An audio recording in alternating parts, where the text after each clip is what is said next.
Merci.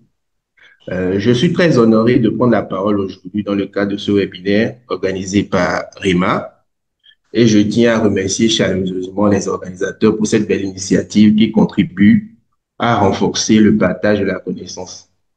Le thème de ma présentation, je l'ai un peu raccourci. Et le titre est plutôt, je vais vous traiter plutôt de l'imagerie médicale cérébrale au Bénin, c'est-à-dire de la neuroradiologie telle que nous le pratiquons actuellement au Bénin.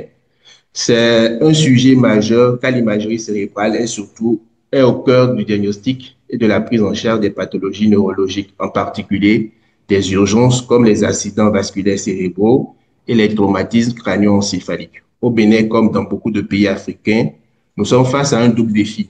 Une transition épidémiologique rapide marquée par la montée des maladies non transmissibles comme les accidents vasculaires cérébrales et un manque criant d'équipements et de personnel qualifié en imagerie médicale.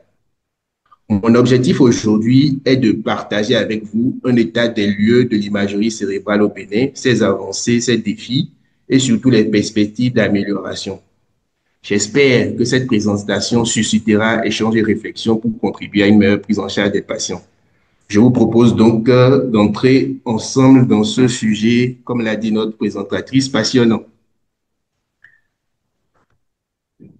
J'espère que ça passe. Voilà.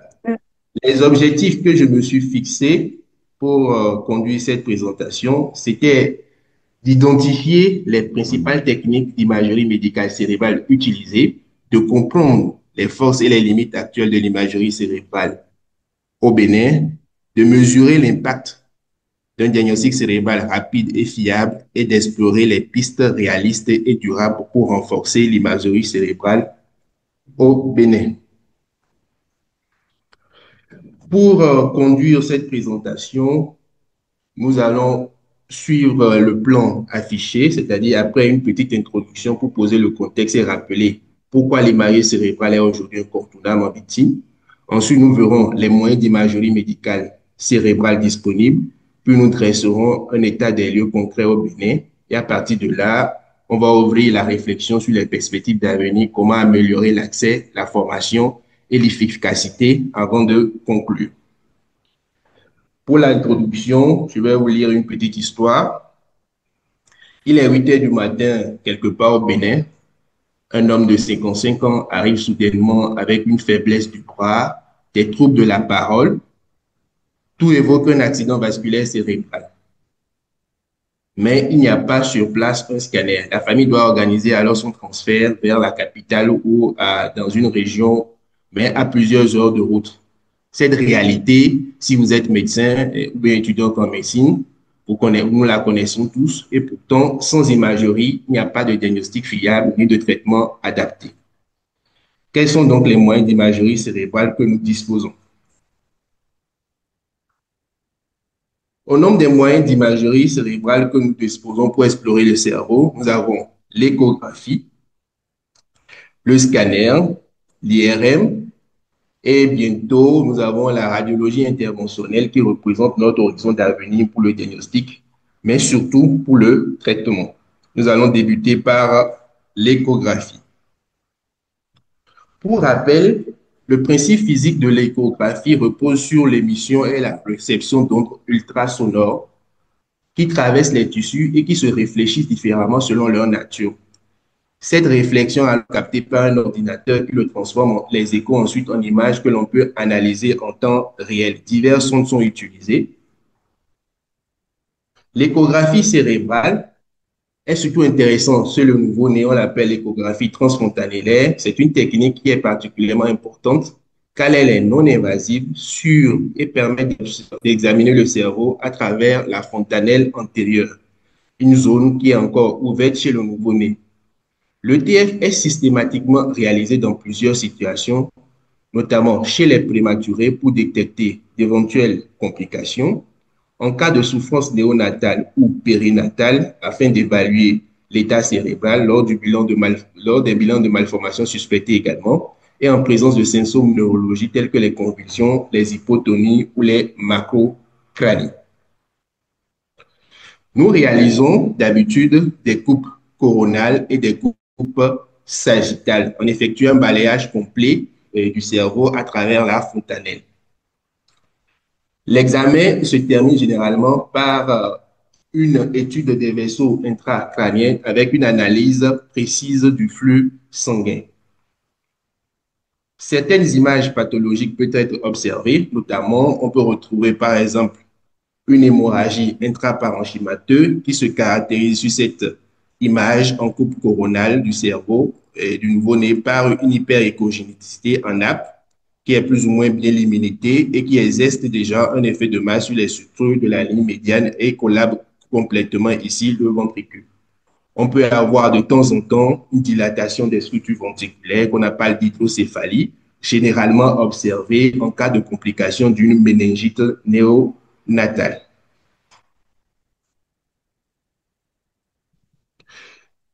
L'échographie du diamètre de l'enveloppe du nerf optique ou DENO est une technique simple, rapide et non invasive, particulièrement utile pour l'évaluation de l'hypertension intracrânienne.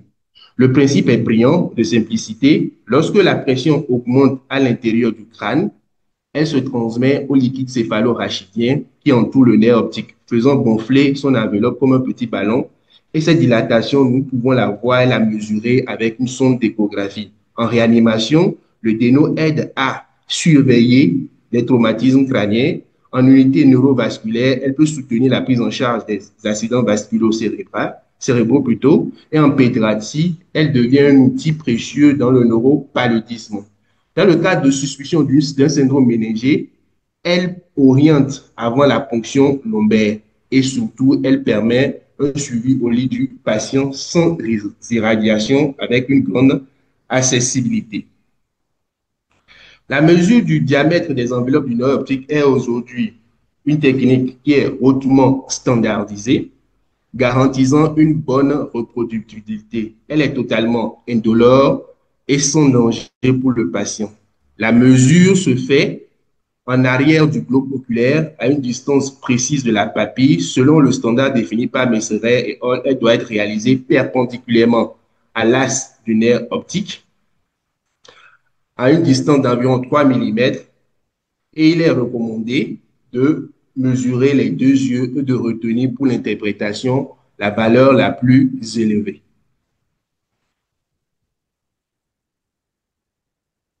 Grâce aux études effectuées sur nos populations d'adultes ici et d'enfants par rapport en bonne santé, nous avons pu établir des valeurs de référence précises adaptées à notre réalité locale. Ainsi, nous savons aujourd'hui que chez l'enfant, le diamètre normal des enveloppes est de 3 mm et chez l'adulte, 4 mm. Concrètement, cela signifie qu'au chevet d'un enfant présentant des signes neurologiques graves, il suffit de quelques minutes pour poser la sonde, mesurer les dénos et comparer la valeur à nos références locales. Si le diamètre est significatif supérieur à 4 mm, cela devient un signe d'alerte majeur d'hypertension intracrânienne justifiant d'initier sans délai un traitement salvateur. Les avantages de l'échographie sont nombreux. Elle est rapide. En quelques minutes, elle fournit des informations vitales. Elle est réalisable directement auprès du patient sans déplacement. Elle est transportable grâce aux appareils modernes ultra rapides, utilisables aux urgences, en réanimation, en neurochirurgie et même en péri-hospitalier. Elle est peu coûteuse et répétable car sans irradiation, elle permet un suivi dynamique. L'échographie est donc un outil précieux dans nos hôpitaux à ressources limitées. Il permet rapidement d'effectuer un tri et de pouvoir transférer un patient vers un centre disposant d'un scanner.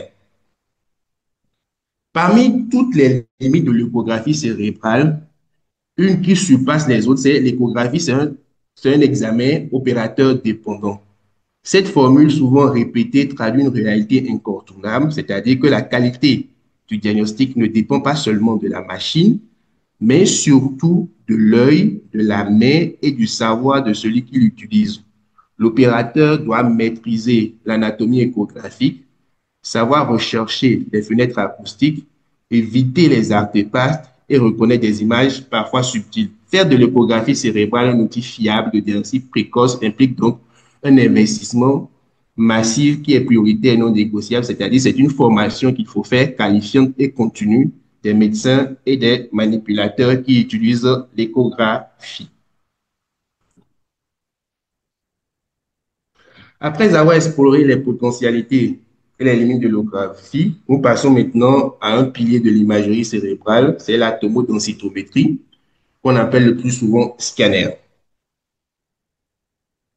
Le principe fondamental de la tomodensitométrie repose sur les rayons X et leurs propriétés clés d'atténuation.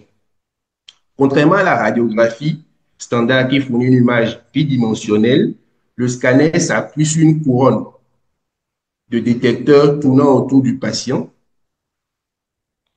Cette rotation permet de recueillir non pas une seule projection, mais de milliers de projections sous différents angles, aboutissant à la reconstruction d'un véritable volume.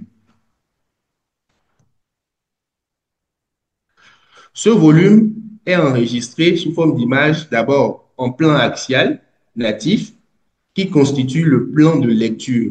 Mais la véritable puissance du scanner vient ensuite grâce aux fenêtres de visualisation. On révèle des détails différents selon que l'on observe le parenchyme cérébral, l'os ou les structures vasculaires. Enfin, grâce aux études multiplanaires, aux reconstructions en trois dimensions, le volume initial peut être exploré sous tous ces angles. C'est-à-dire qu'à partir d'un seul volume acquis, on multiplie les points de vue et les informations diagnostiques. Sur ces images, je vous présente ici le plan natif, c'est-à-dire le plan axial. Ce plan axial, c'est tout comme si le cerveau était découpé en plusieurs tranches fines, horizontales, une à une. Et on regarde les couches, on regarde couche après couche. Ici, c'est une coupe qui passe par ce qu'on appelle les noyaux gris centraux, que vous pouvez identifier ici, c'est-à-dire les noyaux codés, les noyaux lenticulaires, de part et d'autre, les noyaux thalamiques, le système ventriculaire. Et après, vous avez le cortex cérébral, c'est-à-dire le cortex cérébral et les noyaux gris centraux constituent ce qu'on appelle de la substance grise. Lorsque vous regardez sur ce scanner, cette substance grise apparaît grise au niveau de la fenêtre parenchymateuse. Et lorsque vous regardez ici, ce qui est moins gris, c'est de la substance blanche. Donc, la résolution en contraste au niveau du scanner n'est pas tellement bonne. Elle ne permet pas de distinguer correctement la substance blanche et la substance grise. Vous allez voir qu'à l'IRM, c'est tout autre chose. Donc, à partir de ce plan natif, on effectue des reconstructions. Une des reconstructions que l'on peut effectuer généralement, c'est la reconstruction sagittale. Ici, je vous présente une reconstruction sagittale du cerveau qui passe par les structures médianes. Et ici, on peut identifier le corps calé, le troisième ventricule, le tronc cérébral et en arrière, le cervelet. Et au-dessus, vous avez le cerveau qui est séparé par la tente du cervelet. Je vous montre ici une vue en fenêtre osseuse. Vous avez vu la fenêtre, les fenêtres, c'est tout comme si on changeait de lunettes pour mieux regarder tel ou tel détail. Tout à l'heure, on était à la fenêtre parenchymateuse. Ici, on a à la fenêtre osseuse, on voit mieux les structures osseuses. Et ici, je vous présente une reconstruction en trois dimensions. En fenêtre osseuse, ici, c'est un patient qui a été victime d'un accident de la voie publique. Et ici, vous voyez qu'on peut identifier lorsqu'on fait une reconstruction volumineuse, surtout le trajet de la fracture ici au niveau de l'os frontal. De temps en temps, pour améliorer le diagnostic, on peut injecter du produit de contraste en intraveineux, surtout pour analyser les structures vasculaires. Et lorsqu'on effectue des reconstructions des structures vasculaires, ici, ce sont les vaisseaux, les troncs supraortiques et le polygone de Willis qui ont été reconstruits et extraits de la boîte crânienne pour meilleure visualisation. Et de temps en temps, on peut retrouver ces genres d'images lorsqu'on veut effectuer une analyse vasculaire du cerveau. Sur le plan pathologique, dans le cas de l'urgence, ici, c'est deux images de patients qui étaient venus pour déficit moteur aigu et il faut distinguer est-ce qu'il y a une hémorragie ou une ischémie. Généralement, en cas d'ischémie, l'image se traduit par une hypodensité qu'on dit sous-corticale parce que cela va jusqu'au niveau de la paroi osseuse. L'hypodensité est souvent bien limitée, comme découpée en morceaux. Elle est corticale, c'est-à-dire elle atteint surtout le cortex cérébral, ici les noyaux gris centraux, et puis elle exerce déjà un effet de masse sur les structures de la ligne médiane avec un début d'engagement. L'autre pendant d'un AVC, d'un accident vasculaire cérébral, c'est la version hémorragique, c'est-à-dire que c'est une rupture du sang dans le parenchyme cérébral et généralement cela se traduit par une hyperdensité, c'est-à-dire qu'on retrouve du blanc dans le cerveau et si vous avez une plage d'hyperdensité plus ou moins profonde, elle est plus ou moins bien limitée, entourée d'une hypodensité avec une issue de cette hyperdensité dans le système ventriculaire. On parle d'inondation ventriculaire. L'ensemble déjà exerce un effet de masse sur les structures de la ligne médiane et également un début d'engagement. En cas de traumatisme, c'est de retrouver les fractures et puis de l'épanchement dans le sang. Lorsque, dans les situations aiguës, cet épanchement peut être péricérébral et se traduit par ce qu'on appelle une hyperdensité en lentille biconvexe, plus ou moins limitée, ici qui exerce déjà un effet de masse avec un effacement des sillons corticaux. Cet aspect est typique de ce qu'on appelle un hématome extradural. Donc, pendant, c'est l'hématome sous-dural qui se traduit plutôt par un épanchement de sang hyper dense en croissant de lune péricérébrale, également avec quelques effets de masse sur les structures adjacentes, traduisant par un effacement des séquences corticaux comparé à ceux-ci. Et ici, c'est l'hématome sous-dural. De temps en temps, nous avons des hyperdensités punctiformes, entourées d'œdème périlédionnaire. On parle ici de contusion hémorragique. En cas d'hypertension intracrânienne, généralement, on refait le scanner pour voir s'il n'y a pas une anomalie structurelle. On peut tomber de temps en temps sur une tumeur cérébrale, ici caractérisée par un processus expansif intraparenchymateux. Ici, on va dire que ce processus est totalement intraaxial parce qu'elle est complètement entourée de parenchyme cérébral. Elle se rehausse de façon hétérogène avec un centre nécrotique entouré de nœuds périlosionnels. Et comme tout à l'heure, elle également exerce déjà un effet de masse sur les structures adjacentes, notamment sur la ligne médiane, avec un début d'engagement.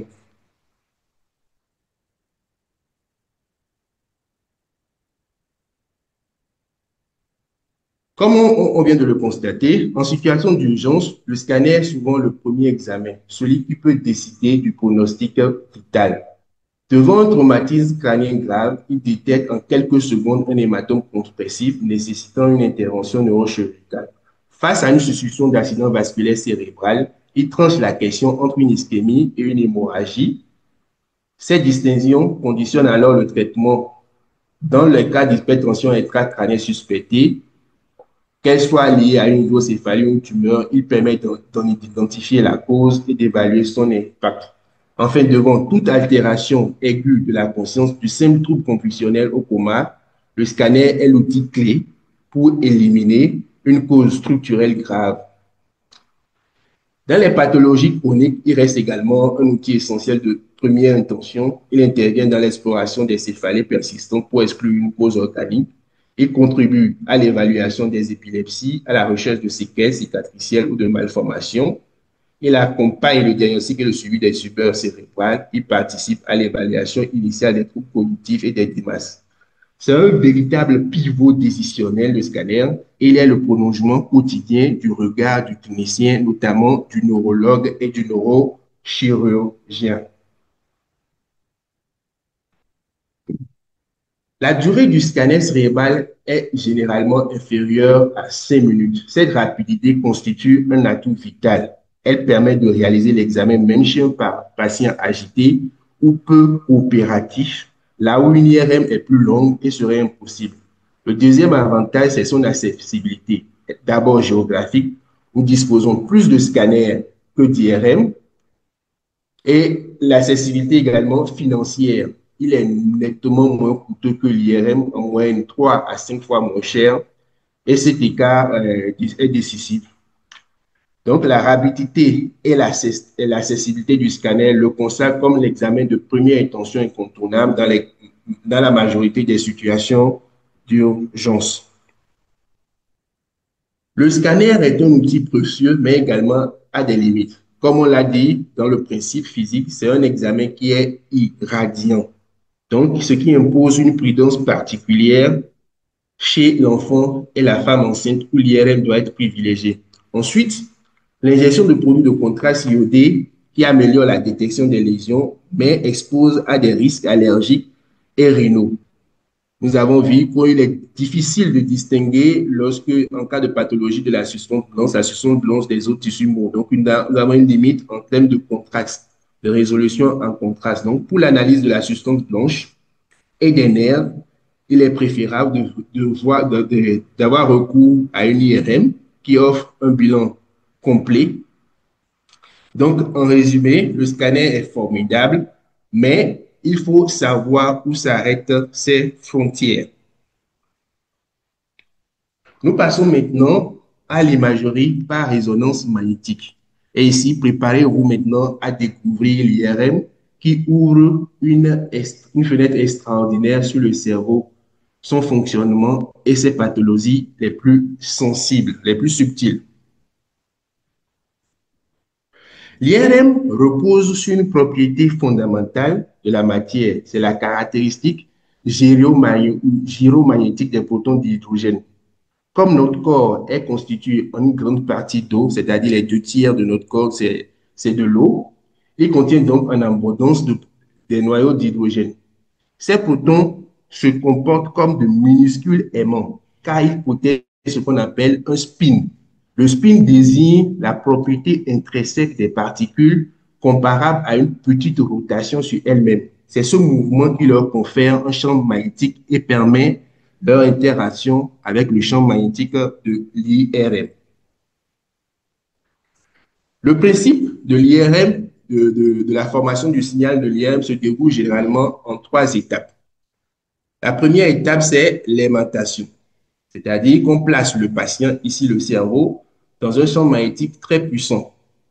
Ce champ magnétique annihile les petits aimants que sont les protons d'hydrogène de notre corps.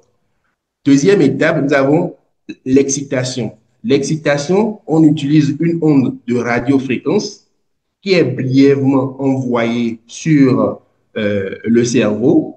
Elle perturbe ainsi l'alignement des protons d'hydrogène et les fait résonner. Ensuite, on arrête l'excitation, on parle de relaxation, et lorsqu'on coupe l'onde de radiofréquence, les protons reviennent à leur position d'équilibre en restituant de l'énergie qui est absorbée. C'est cette énergie restituée, c'est-à-dire ce signal qui est mesuré par les antennes et transformé par un ordinateur en une image. Ainsi résumé, c'est la production du signal en IRM. Lorsqu'on fait cela, on obtient différentes séquences. Les séquences de base indispensables en neuroimagerie sont les séquences dites combinées en T1, c'est-à-dire cette séquence-ci, qui offre une excellente anatomie du cerveau, les structures liquidiennes, notamment le liquide cérébrospinal, mais céphalorachidien, est généralement noir. La substance grise, elle est beaucoup plus grise, et la substance blanche, elle est blanche, elle est plus ou moins blanche. Ce contraste est également très marqué lorsqu'on vient à la séquence pondérée en T2. Ici, le liquide céphalorachidien est tout blanc. On parle d'hyperintensité. Cette séquence, elle est excellente pour détecter les lésions œdémateuses, les kystes ou les processus inflammatoires. Et puis, nous avons une autre séquence, c'est la séquence FLAIR. C'est une séquence toujours T2, mais ici, on a inversé le signal du liquide. Ici, le liquide est noir, bien qu'on soit en séquence T2. Cela permet au fait de mieux analyser les éléments de la substance blanche, et notamment dans les pathologies comme la sclérose en place et surtout les anomalies qui sont très proches des ventricules.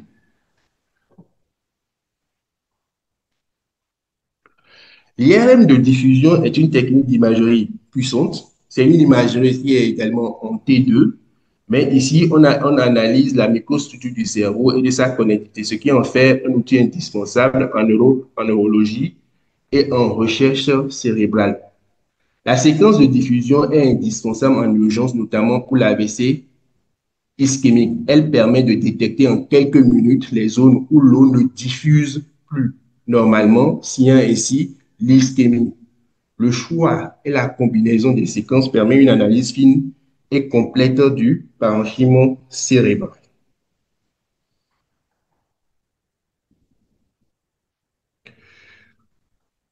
L'angio-IRM, c'est une séquence absolument remarquable qui est une technique non invasive.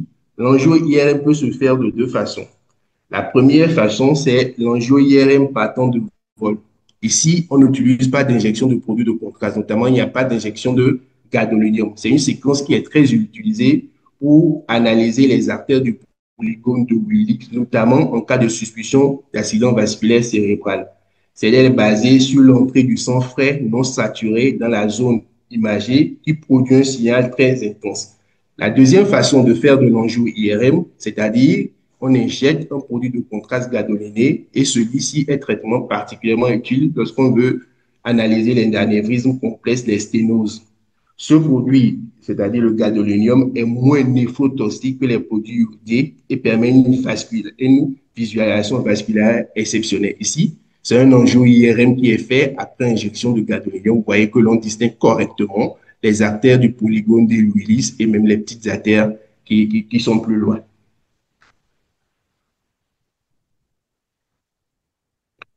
Contrairement aux séquences anatomiques que l'on vient de voir, qui montrent la forme et la structure du cerveau, ici, nous avons une séquence qu'on appelle la séquence de perfusion. Cette séquence s'intéresse au fonctionnement hémodynamique. En d'autres termes, elle mesure la qualité de l'irrigation sanguine dans les plus petits vaisseaux, c'est-à-dire les capillaires. Le principe, il est simple. C'est tout comme si on voulait faire un enjeu IRM, c'est-à-dire on injecte rapidement par voie intraveineuse un produit de contraste, c'est-à-dire le gadolinium, puis on suit en temps réel son passage dans les vaisseaux cérébraux. En observant ce trajet, on mesure plusieurs paramètres. Le premier que l'on calcule, c'est le volume sanguin cérébral. C'est la quantité de sang présente dans un volume de tissu cérébral. Le deuxième paramètre, c'est-à-dire on mesure la vitesse à laquelle le, le sang arrive dans ce tissu. Et le troisième paramètre que l'on mesure, c'est le temps de transit moyen, la durée que met le sang pour traverser les capillaires. La perfusion prend toute son importance dans la prise en charge de l'accident vasculaire cérébral ischémique. Lorsqu'une artère cérébrale se bouche, deux zones apparaissent, c'est-à-dire le cœur de l'infarctus, c'est-à-dire là où il y a déjà une nécrose qu'on ne peut plus récupérer, c'est-à-dire ce cerveau est déjà détruit et impossible à récupérer. Et puis, il y a une zone tout autour de la partie où il y a une destruction du cerveau qu'on appelle la zone de pénombre. C'est une zone qui est encore vivante, mais en danger. Si la circulation alors dans cette zone est rapidement rétablie, les cellules peuvent être donc sauvées. On combine généralement la séquence de diffusion à la séquence de perfusion pour permettre de distinguer cette zone. C'est la qualité de cette zone qui permet d'initier des traitements, notamment en radiologie interventionnelle comme la thrombectomie. Et celui-ci offre la chance au patient d'avoir son tissu cérébral sauvé et d'avoir moins de séquelles lorsqu'il fait un AVC et que l'AVC est pris en charge très tôt avec cette séquence de perfusion combinée avec la séquence de diffusion. La perfusion également est utilisée de temps en temps pour caractériser les tumeurs et aussi pour voir en cas lorsqu'on effectue une radiothérapie et la réponse du traitement après une radiothérapie.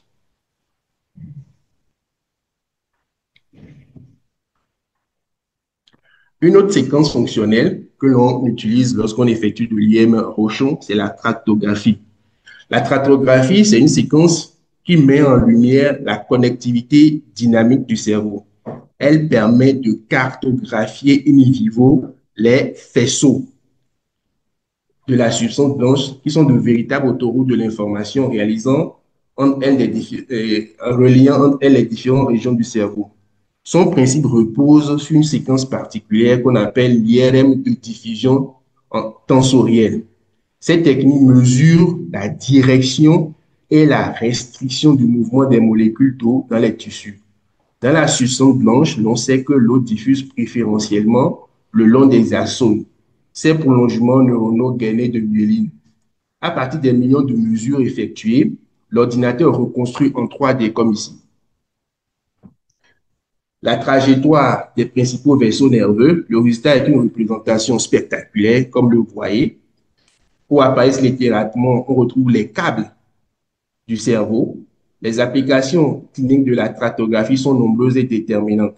En neurochirurgie, elle permet de planifier l'ablation d'une tumeur tout en préservant les faisceaux essentiels au langage et à la motricité. En neurologie, notamment en recherche, elle permet d'étudier les maladies neurodégénératives comme la maladie d'Alzheimer qui perturbe la connectivité cérébrale. En neurorééducation, pour comprendre les séquelles des lésions cérébrales, on visualise les ruptures ou bien les déviations des faisceaux. En résumé, la cartographie ouvre une fenêtre unique sur l'organisation en réseau du cerveau et son fonctionnement. Elle fait de l'IRM un outil incontournable pour le neurologue et le neurochirurgien du 21e siècle. Nous allons maintenant aborder une modalité très spécialisée, souvent décrite comme un véritable laboratoire biochimique au cœur de l'imagerie. Il s'agit de la spectroscopie par résonance magnétique. Comme l'illustre l'image que nous voyons, la spectroscopie par résonance magnétique ne fournit pas d'image anatomique, mais plutôt un spectre, c'est-à-dire un courbe caractéristique. Ce spectre correspond en fait à la signature chimique des tissus obtenus dans un petit volume sélectionné d'intérêt dans le cerveau. Son principe repose sur le fait que les protons d'hydrogène des différentes molécules biologiques comme le N-acétyl-aspartate, la choline et la créatine ne résonnent pas exactement à la même fréquence dans le champ magnétique. Ces légères variations, appelées déplacements chimiques, permettent de distinguer chaque métabolique. La spectroscopie permet donc de mesurer la concentration relative de ces métaboliques qui sont de véritables marqueurs en fait, de la vitalité, de la viabilité et du fonctionnement cellulaire. Interpréter donc une spectroscopie, ça se résume à interpréter donc une partition. Lorsque nous avons un pic, généralement la créatine, ça sert plutôt de talon. Généralement, elle ne varie pas trop dans le cerveau. Donc, sa courbe est généralement stable. Elle sert de talon pour comparer les autres courbes lorsqu'on est au niveau de la choline ou bien de N-acétylaspartate. Lorsque vous avez un pic qui est élevé de N-acétylaspartate dans le volume que vous avez choisi, ça veut dire que les neurones fonctionnent normalement et que c'est sain. Ici, on constate qu'il y a une diminution de la N-acétylaspartate dans le volume choisi. Cette diminution traduit généralement une perte ou bien une souffrance neuronale. Lorsque nous avons une pic de choline, c'est qu'il y a une multiplication cellulaire accrue. Et ceci est généralement observé lorsqu'on est en présence de tumeurs, comme on constate ici dans le volume choisi, il y a une tumeur, donc on a un pic de choline. Généralement, lorsqu'ici, on n'a pas de pic de lactate qui apparaît, mais lorsqu'on a un pic de lactate, cela veut dire qu'il y a un métabolisme anaérobique typique des ischémies ou de certaines tumeurs agressives. Donc, les applications cliniques sont ciblées mais déterminantes. Ça permet de différencier une tumeur cérébrale, un abcès ou d'une lésion inflammatoire. Cela contribue également au diagnostic des maladies métaboliques ou neurodégénératives. Cela permet d'évaluer le degré de malignité d'une tumeur. Donc, la spectroscopie rapproche un peu le radiologue d'un diagnostic quasi histologique sans avoir recours plutôt à une biopsie.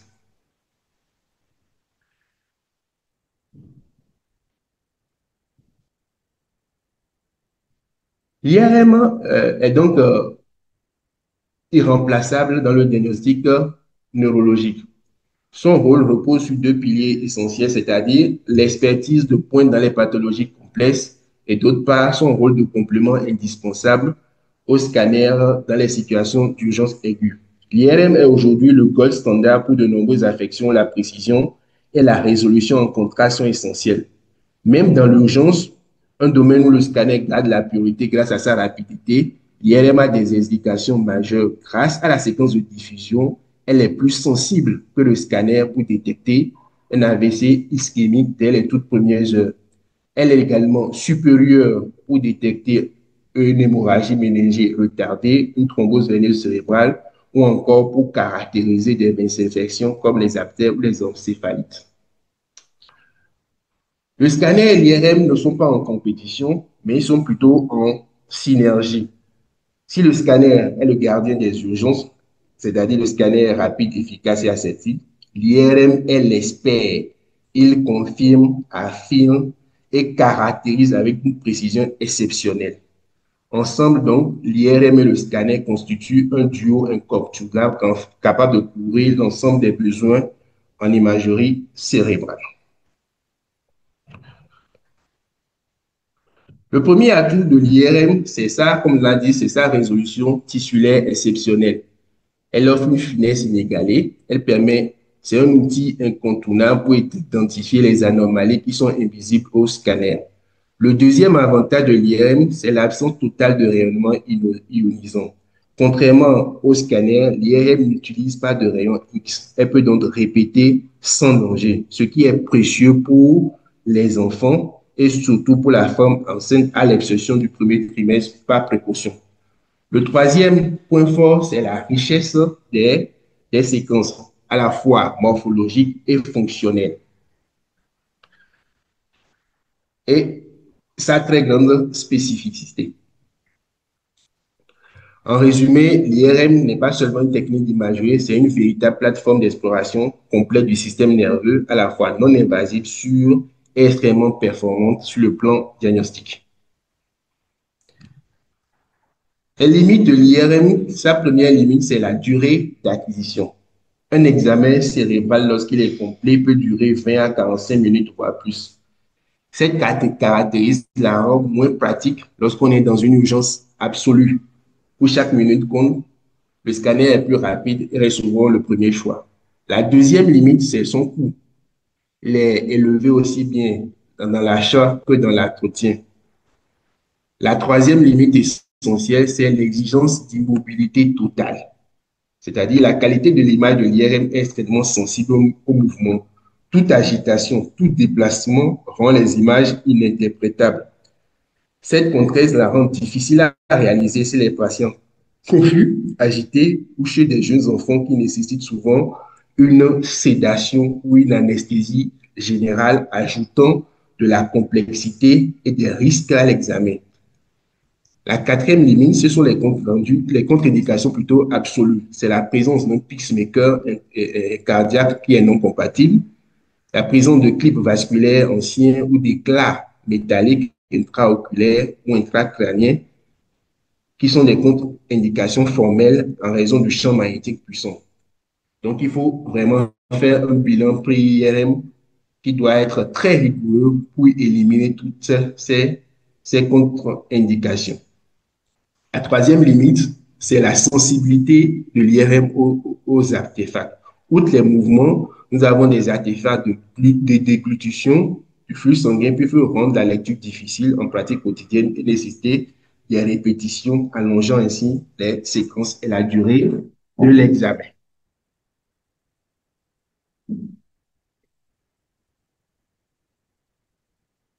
Nous terminons ce tour d'horizon des techniques d'imagerie médicale par une discipline qui est à la pointe de l'innovation de la thérapeutique.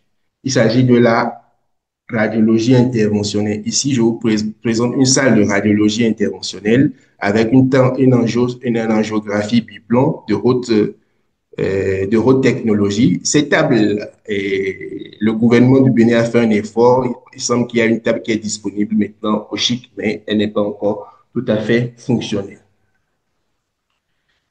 On parle ici de la neuroradiologie interventionnelle. C'est une révolution dans le traitement des pathologies neurovasculaires, mais son déploiement, particulièrement en Afrique, se heurte à des défis majeurs. Ces avantages sont spectaculaires, au point d'en faire dans bien des situations une alternative préférable à la neurochirurgie classique. En effet, il s'agit d'une technique qui est mini-invasive, beaucoup moins traumatisante, elle réduit considérablement le risque infectieux et raccourcit le temps de récupération.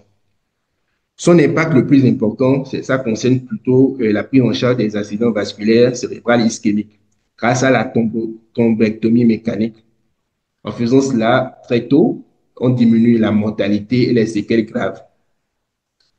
Au-delà des AVC, il intervient également la radiologie interventionnelle dans la prise en charge des anévrismes intracrâniens, dans la prise en charge des malformations vasculaires. Les limites de cette technique, c'est le manque d'équipements spécialisés, c'est-à-dire les angiographes biplans de haute technologie qui sont indispensables pour ces gestes sont extrêmement rares. Et nous avons aussi un faible nombre de neuroradiologues interventionnels. La formation, elle est longue, complexe et très coûteuse. Et nous avons aussi le coût exorbitant des dispositifs médicaux, notamment des coils, des stents, des agents emboliques.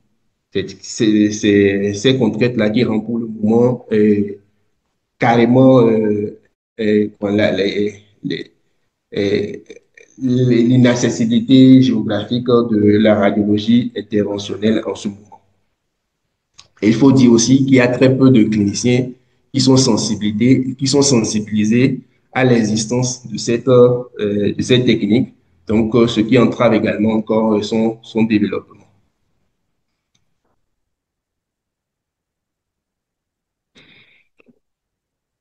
Après avoir présenté ainsi les techniques disponibles, maintenant nous allons dresser un état des lieux de la situation de l'imagerie cérébrale au Bénin. Je vous présente ici un extrait d'article scientifique qui date de 2010 et qui traitait de la prise en charge des AVC au Bénin. À cette époque, comme vous pouvez le constater, en 2010, le pays ne disposait que de trois appareils de scanner et il n'y avait pas d'IRM. Et il est précisé que sur ces appareils, on ne pouvait pas faire d'angios, c'est-à-dire qu'on ne pouvait pas explorer les vaisseaux et qui ne disposait même pas d'échodoppler au Bénin pour effectuer l'analyse à l'échographie doppler des vaisseaux à destinée et intracrâniens. Donc, en 2010, c'était vraiment difficile de faire de l'imagerie cérébrale au Bénin. La situation a évolué. En 2022, cette étude réalisée par le docteur Adianorou a montré qu'on a progressé, qu'on avait plus d'échographes, plus de tables d'examen et de scanners qui étaient à 16 et le nombre d'IRM était à 2. Si vous voyez, nous avons globalement 7 unités d'échographie pour 1 million d'habitants, alors que les normes OMS recommandaient 20 unités d'échographie par million d'habitants. Nous avons 16 machines euh, de, de tomodensitométrie, environ une machine pour million d'habitants. L'OMS en recommande 2. Nous avons pratiquement que 2 IRM, moins d'une machine pour 1 million d'habitants. L'OMS en recommandait également 2. Ça, c'était en 2022. En 2025, on a progressé en termes de machines de scanner. Il y en avait 17, c'est-à-dire au moins, on avait une unité pour 1 million d'habitants. L'OMS en recommande 2, mais cette répartition, elle est inégale. Parce que lorsque vous regardez la carte, la plupart des machines du scanner, qu'elles soient fonctionnelles ou non, sont plutôt présentes dans les départements de l'Ouémé, du littoral, de l'Atlantique.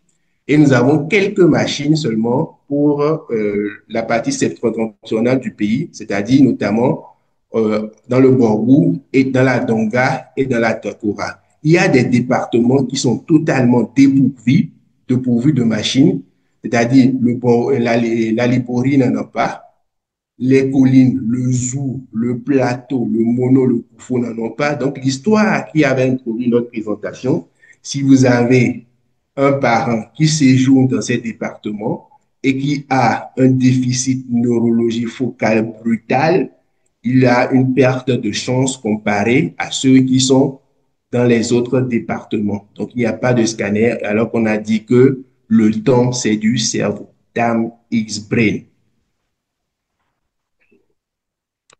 En termes de machines d'IRM, nous avons moins de machines par million d'habitants. Nous n'avons que 3 machines en IRM pour l'ensemble de la population, c'est-à-dire nous n'avons que 2 machines véritables qui peuvent faire de la neuroimagerie, une machine qui est au CNHU dans le littoral et une autre machine qui est au CHIC, c'est-à-dire dans l'Atlantique. Nous avons une autre machine qui est de Bachan, se trouve toujours dans le littoral. Le reste du pays est totalement dépourvu de machines d'IRM de Rochamp, donc il est impossible d'effectuer une neuroimagerie ailleurs que dans, dans le sud du pays. Une autre difficulté auquel nous avons, c'est-à-dire même si l'on dispose de technologies de pointe, cela ne suffit pas.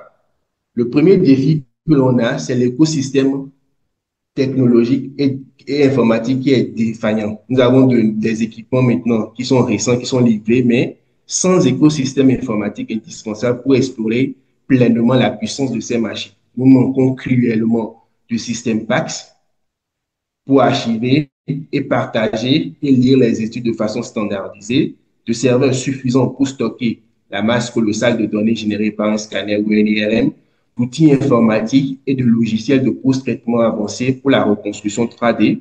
Nous n'avons pratiquement pas de perfusion cérébrale ou d'analyse spectroscopique. Sans eux, une grande partie potentielle du diagnostic de la machine reste inexploitée. Le deuxième défi et le plus critique, c'est que ou comme le voyez, nous avons moins de 30 médecins radiologues disponibles pour tout le Bénin, tandis que l'OMS en recommande au moins 20 pour 1 million d'habitants. Nous sommes donc dans une situation de sous-dotation extrême. Et cette pénurie absolue est le premier maillon faible de la chaîne. Donc, nous avons, parmi ces 30 médecins radiologues, nous n'avons pas de neuroradiologue qui est une sous-spécialité qui est exigeante et qui nécessite une formation longue et continue. Or, les opportunités de formation dédiées à l'imagerie cérébrale sont rares. Comment on peut interpréter une IRM de sclérose en plaques, une angionie complexe, une spectroscopie sans une formation spécifique? Le risque est double, soit de passer à côté du diagnostic, soit de ne pas utiliser ou de sous-utiliser les séquences avancées par manque de confiance. Donc, on ramène notre Ferrari à une simple, au niveau d'une simple radio. En conclusion, on fait face à une fragilité systémique. L'acquisition d'un équipement aussi performant soit-il n'est que la première étape. Sans une stratégie nationale qui inclut l'infrastructure informatique, le recrutement et la formation continue ciblée en neuroradiologie, nous ne pourrons pas combler le gap diagnostique et offrir à nos patients les soins de pointe qu'elles sont en droit de nous demander. Quelles sont donc les perspectives que nous pouvons faire? Ici, je vous projette une carte des principaux de la zone sanitaire du Bénin. Nous avons 32 hôpitaux de zone. Donc, en réalité, ce qu'il nous faudrait, c'est de doubler le nombre de machines que nous avons maintenant, c'est-à-dire 17 de ces 17, il faut passer au moins à 34 machines de scanner et de les répartir selon la densité de la population dans chaque zone, afin de le couvrir totalement et de ne pas avoir, de ne pas avoir une perte de chance chez les patients qui ont une pathologie neurologique. Pour l'IRM est également concentré dans le sud du pays. L'idée, c'est quand même de doter tout ce qui est CHU, c'est-à-dire centre de formation universitaire. L'État doit s'efforcer de doter tout ce qui est CHU d'une formation, d'une unité du IRM avec une IRM super puissant et de haute résolution. Notamment, nous en avons déjà dans le sud deux. Donc, l'idéal, ce serait encore de doter au moins la partie 730 d'une machine. Et dans le nord, nous avons deux CHU pour le moment. Nous avons le CHU du Bordeaux et puis l'HIA, qui sont des espaces hospitaliers ou universités qui peuvent être également dotés par une IRM pour essayer de limiter la discrimination géographique en termes de machines, d'appareils, haute résolution et de donner une chance égale à la population.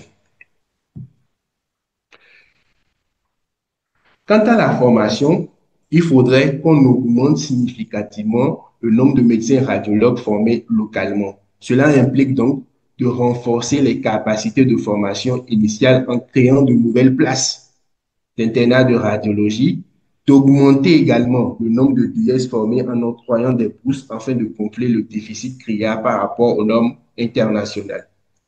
Il faut que nos facultés, nos deux facultés de médecine, initient et développent des programmes de formation qualifiants en surspécialité, notamment en neuroradiologie. Il s'agit de permettre aux radiologues motivés d'acquérir une expertise pointue dans l'interprétation, dans des images du système nerveux grâce à des diplômes universitaires ou des partenariats nord-sud. Ce renforcement de compétences est la clé de voûte qui permettra de tirer pleinement parti des équipements existants et futurs et d'en exploiter toutes les fonctionnalités avancées et, in fine, d'offrir à la population béninoise un diagnostic de qualité en pathologie neurologique et neurovasculaire. En conclusion, je pense que je vais retenir 5 points. Sur l'imagerie, il faut savoir que l'échographie, notamment le TF et les DENO, sont des outils rapides, portables et non irradiants et qui peuvent être utilisés comme un outil de tri dans des formations sanitaires qui sont sous-équipées. Retenir que le scanner est l'examen de première intention et qu'il faut œuvrer à son existence dans presque toutes les zones sanitaires. L'IRM est l'examen de référence. Il faut également œuvrer à sa bonne répartition sur le territoire national. Que la neuroradiologie interventionnelle est certainement l'imagerie cérébrale de, du 21e siècle. C'est un nouvel horizon. On doit s'atteler à y arriver et qu'il faut combler le déficit en formation de radiologues et notamment de neuroradiologues. Sur ce, je n'ai fini et je vous remercie pour votre attention.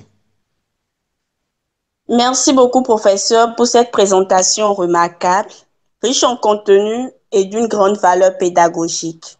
Nous allons à présent passer à la phase des questions-réponses. Nous allons procéder comme suit. Lorsque vous souhaiterez poser une question, merci de lever la main. Une fois la parole donnée, veuillez vous présenter brièvement avant d'exposer votre question ou votre préoccupation. Je vous prierai de bien vouloir abaisser votre main à la fin de votre intervention. Merci.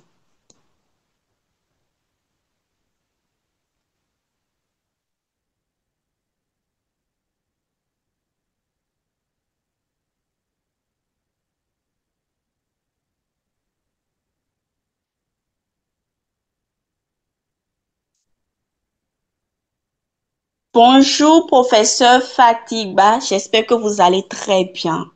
Vous pouvez prendre la parole, professeur. Bonjour, chers amis du REMA. Bonjour, professeur Akani. Merci pour votre présentation excellente et détaillée. J'ai deux petites préoccupations. La première préoccupation, c'est la superposition entre le DENO et le fond d'œil. Dans le cadre de la recherche ou du suivi d'une hypertension intracrânienne, est-ce que selon vous, vu les facilités, la légèreté et puis la non-nuisance du DENO, est-ce qu'aujourd'hui vous préconisez qu'il soit substitué à la prescription pratique de l'examen du fond d'œil tel que nous autres de notre génération avions été formés? Quelle est votre approche par rapport à ces deux examens concernant la recherche ou la surveillance d'une hypertension intracrânienne? Ma deuxième préoccupation, heureusement qu'en fin d'intervention concernant l'IRM, vous l'avez dit, parce qu'il faut le reconnaître pour nous autres neurochirurgiens, et surtout avec les types d'appareils que nous avons aujourd'hui au Bénin, en ce qui concerne le scanner des 64 barrettes avec du vasculaire et tout. En principe, on peut, sur la base des images scanographiques et des séquences qui nous ont fournies, aisément travailler. Donc, on a toujours estimé que la plus-value de l'IRM, c'était qu'on puisse avoir une tractographie, des images de perfusion et puis, si possible, comme vous l'avez si bien dit, la spectrométrie Donc, pendant longtemps, en n'ayant pas ces images, on se demandait est-ce que c'était lié à une question de surcoût ou c'était juste parce que on ne précisait pas qu'on avait besoin de ces examens, enfin de ces séquences complémentaires très utiles et lorsque les IRM sont faits et les résultats qu'on nous ramène.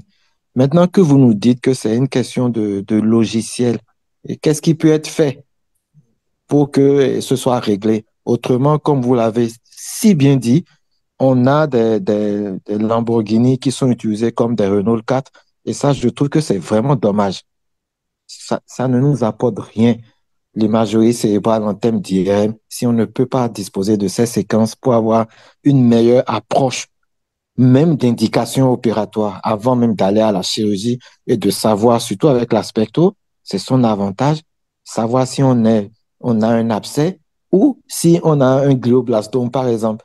Si c'est une tumeur maligne, savoir si on va pour une biopsie, si on, au lieu d'attendre un extemporané qu'on n'aura pas, et déjà envisager la suite. Est-ce que ça va être une chimio, une radiothérapie complémentaire sans même attendre le résultat de l'anapath, puisque l'aspecto nous donne une très forte présomption histologique de la bête à laquelle on a affaire. Donc, qu'est-ce qui peut être fait en l'état? Qu'est-ce qui est enclenché? Je vous remercie encore une fois et bonne suite à vous. Merci infiniment, professeur Fatigba, pour votre intervention. Professeur Akani, s'il vous plaît, je voudrais savoir si vous vouliez que nous prenions un lot de questions ou que nous allions question par question-réponse. Je préfère que je réponde en même temps pour permettre aux autres de ne pas répéter la même question, si c'est possible. Oui, c'est possible, professeur. Nous pouvons y OK. aller. Merci. Merci, je remercie le professeur Fatiba pour son intervention très précieuse. C'est notre douanier. Je le remercie également pour tout ce qu'il fait pour la formation des étudiants de la fac de médecine de l'Université de Parakou. Le déno, en effet, c'est une technique qui est facile et qui peut être apprise en moins de 5 minutes. Tandis que le fond d'œil, c'est un examen spécialisé et qui est beaucoup plus indiqué chez en ophtalmologie. Le déno, c'est un examen de débrouillage, c'est-à-dire ça vous confirme rapidement qu'il y a une hypertension. Ça ne permet pas d'analyser correctement les structures de l'œil comme le fait un ophtalmologue au niveau du fond d'œil. Les dénos, c'est juste dit, il y a une hypertension intracrânienne, généralement aux urgences, et cela permet comment on dit, à un étudiant qui est de garde, mais un médecin général de dire là, je ne peux pas aller faire une ponction lombaire s'il y avait un syndrome méningé, il faut d'abord faire un autre examen pour être sûr que mon acte ne sera pas délétère au patient. Donc, le fond d'œil demeure un examen qu'il faut pratiquer par le spécialiste, mais le déno peut être vulgarisé et être démocratisé pour tout le monde, de l'étudiant en médecine au médecin généraliste, pour déjà penser à une hypertension intracrânienne. Par rapport aux équipements que nous avons des scanners de 64 barrettes, nous avons des IRM au champ. Seulement, je ne suis pas au niveau du ministère pour lorsqu'ils font les appels d'offres, c'est-à-dire que généralement, on nous livre des machines, mais on ne met pas en place tous les logiciels qu'il faut pour utiliser de façon complète la machine. Hein? Par exemple, dans les IRM qui sont livrés, sauf l'IRM peut-être qui est au niveau du chic, l'autre IRM n'a pas de spectroscopie, n'a pas de tractographie. Donc, le radiologue qui est là ne peut pas appliquer ce protocole-là lorsqu'il veut aller un peu plus loin dans l'affinement de son diagnostic, notamment en point de tumeur, et de pouvoir proposer au neurologue, au neurochirurgien, la technique d'abord et comment il va opérer. Ce qu'il faut faire, c'est qu'il faut plaider au niveau du ministère pour que les représentants, mais les maisons des équipements nous complètent. Donc, normalement, il faut compléter les logiciels pour permettre son utilisation complète. Donc, ça nécessite un surcoût par rapport au coût initial de l'IRM qui est donné. Donc, c'est un plaidoyer que nous devons ensemble, qui sommes cliniciens, c'est-à-dire radiologues, neurologues et neurochirurgiens, le professeur Fatigba en tête, devront faire auprès du ministère pour que nous ayons un packaging complet C'est comme lorsque vous allez vous abonner à, comment on dit, à Canal+, hein, il y a des formules. Nous n'avons pas la formule complète. C'est tout. Merci. Merci, professeur, pour votre réponse. Monsieur Abdourahmane Touré, bonjour. Vous pouvez prendre la parole. Bonjour madame, merci de m'avoir passé la parole. Je suis le docteur Touré Abdurrahman, TS Anesthésie Réanimation à Abidjan. Et je remercie le cher maître pour sa présentation qui est vraiment instructive. Alors j'ai une inquiétude. Mon inquiétude concerne les hypoglycémies, les séquelles neurologiques d'hypoglycémie. Alors, quelle technique imagerie faudra-t-il réaliser pour mettre en évidence les séquelles neurologiques d'hypoglycémie et quelles sont les caractéristiques que nous pouvons avoir à l'imagerie pour mettre en évidence ces séquelles? Donc, c'était la seule préoccupation que j'avais à poser au cher maître. Merci pour la parole. Ok, merci, docteur Touré, pour votre réponse. Professeur Akani, je pense que nous pouvons répondre à la préoccupation de docteur Touré. Merci au docteur Abdourahmane pour son intérêt. Il faut dire que l'imagerie, comme je l'ai dit tout à l'heure, la plus performante pour identifier les troubles métaboliques, c'est demeure l'IRM. En scanner, on a généralement des signes indirects, c'est généralement des hypodensités des neurones gris centraux qui vont être marqués. Cela va essayer des troubles métaboliques, mais en IRM, on sera beaucoup plus précis, c'est-à-dire qu'on va avoir des anomalies de la substance blanche qui vont accompagner, généralement, ce sont des hypersignaux qui vont accompagner des anomalies des neurones gris qu'on va retrouver plus facilement lorsqu'on va effectuer une IRM. Généralement, en cas d'anomalies d'hypoglycémie au scanner. Des fois, lorsqu'on fait le scanner peut être tout à fait normal. Cela ne va pas limiter votre hypoglycémie, alors que lorsqu'on va faire une IRM, on va retrouver des anomalies spécifiques disséminées au niveau des noyaux gris centraux et au niveau de la substance blanche qui sont caractéristiques. Voilà. Merci, docteur, pour votre réponse. Bonjour, docteur Estelle. J'espère que vous allez bien. Vous avez la parole.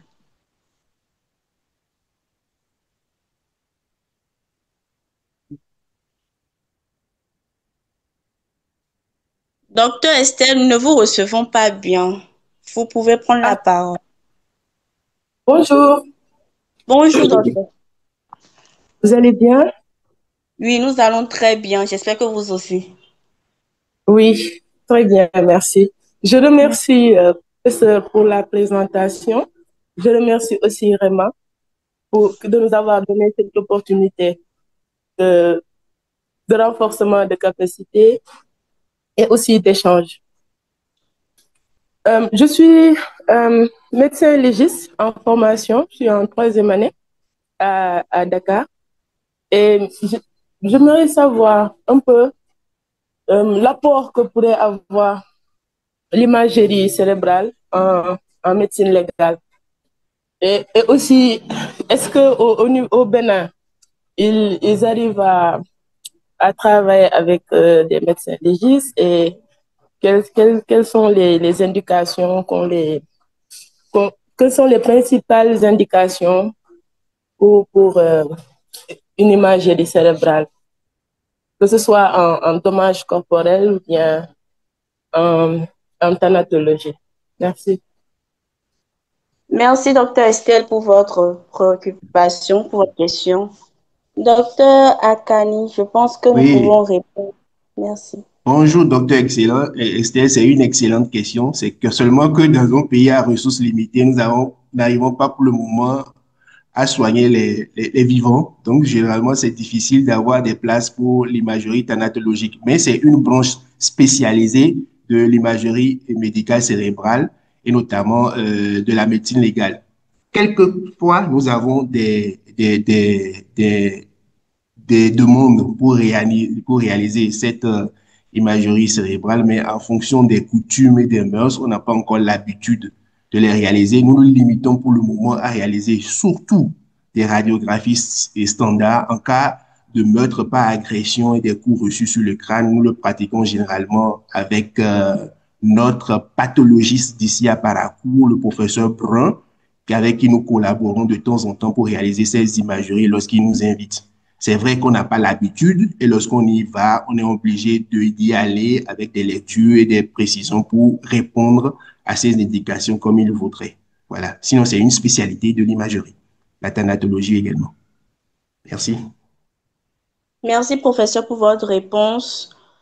Monsieur Ali Mansaré, bonjour. Vous pouvez prendre la parole.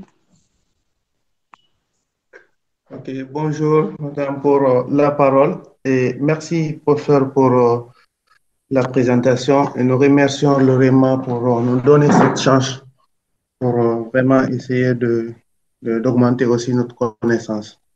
Et je voudrais poser quelques questions à prof pour éclaircir un peu ma lanterne par rapport à la différence entre la TDM injectée et l'angio-TDM, s'il y a une différence. Et également aussi la représentation de l'aspect à la TDM cérébrale. Et ma dernière question, c'est la différence entre le DENO et la TDM, parce que vous venez de parler pour la contre-indication lors de la ponction lombaire. Donc, je voudrais savoir, est-ce qu'on peut se limiter juste à la DENO pour vraiment nous donner une contre-indication à la ponction lombaire ou bien il faut aller jusqu'à la TDM cérébrale. Merci. Merci, docteur, pour votre préoccupation.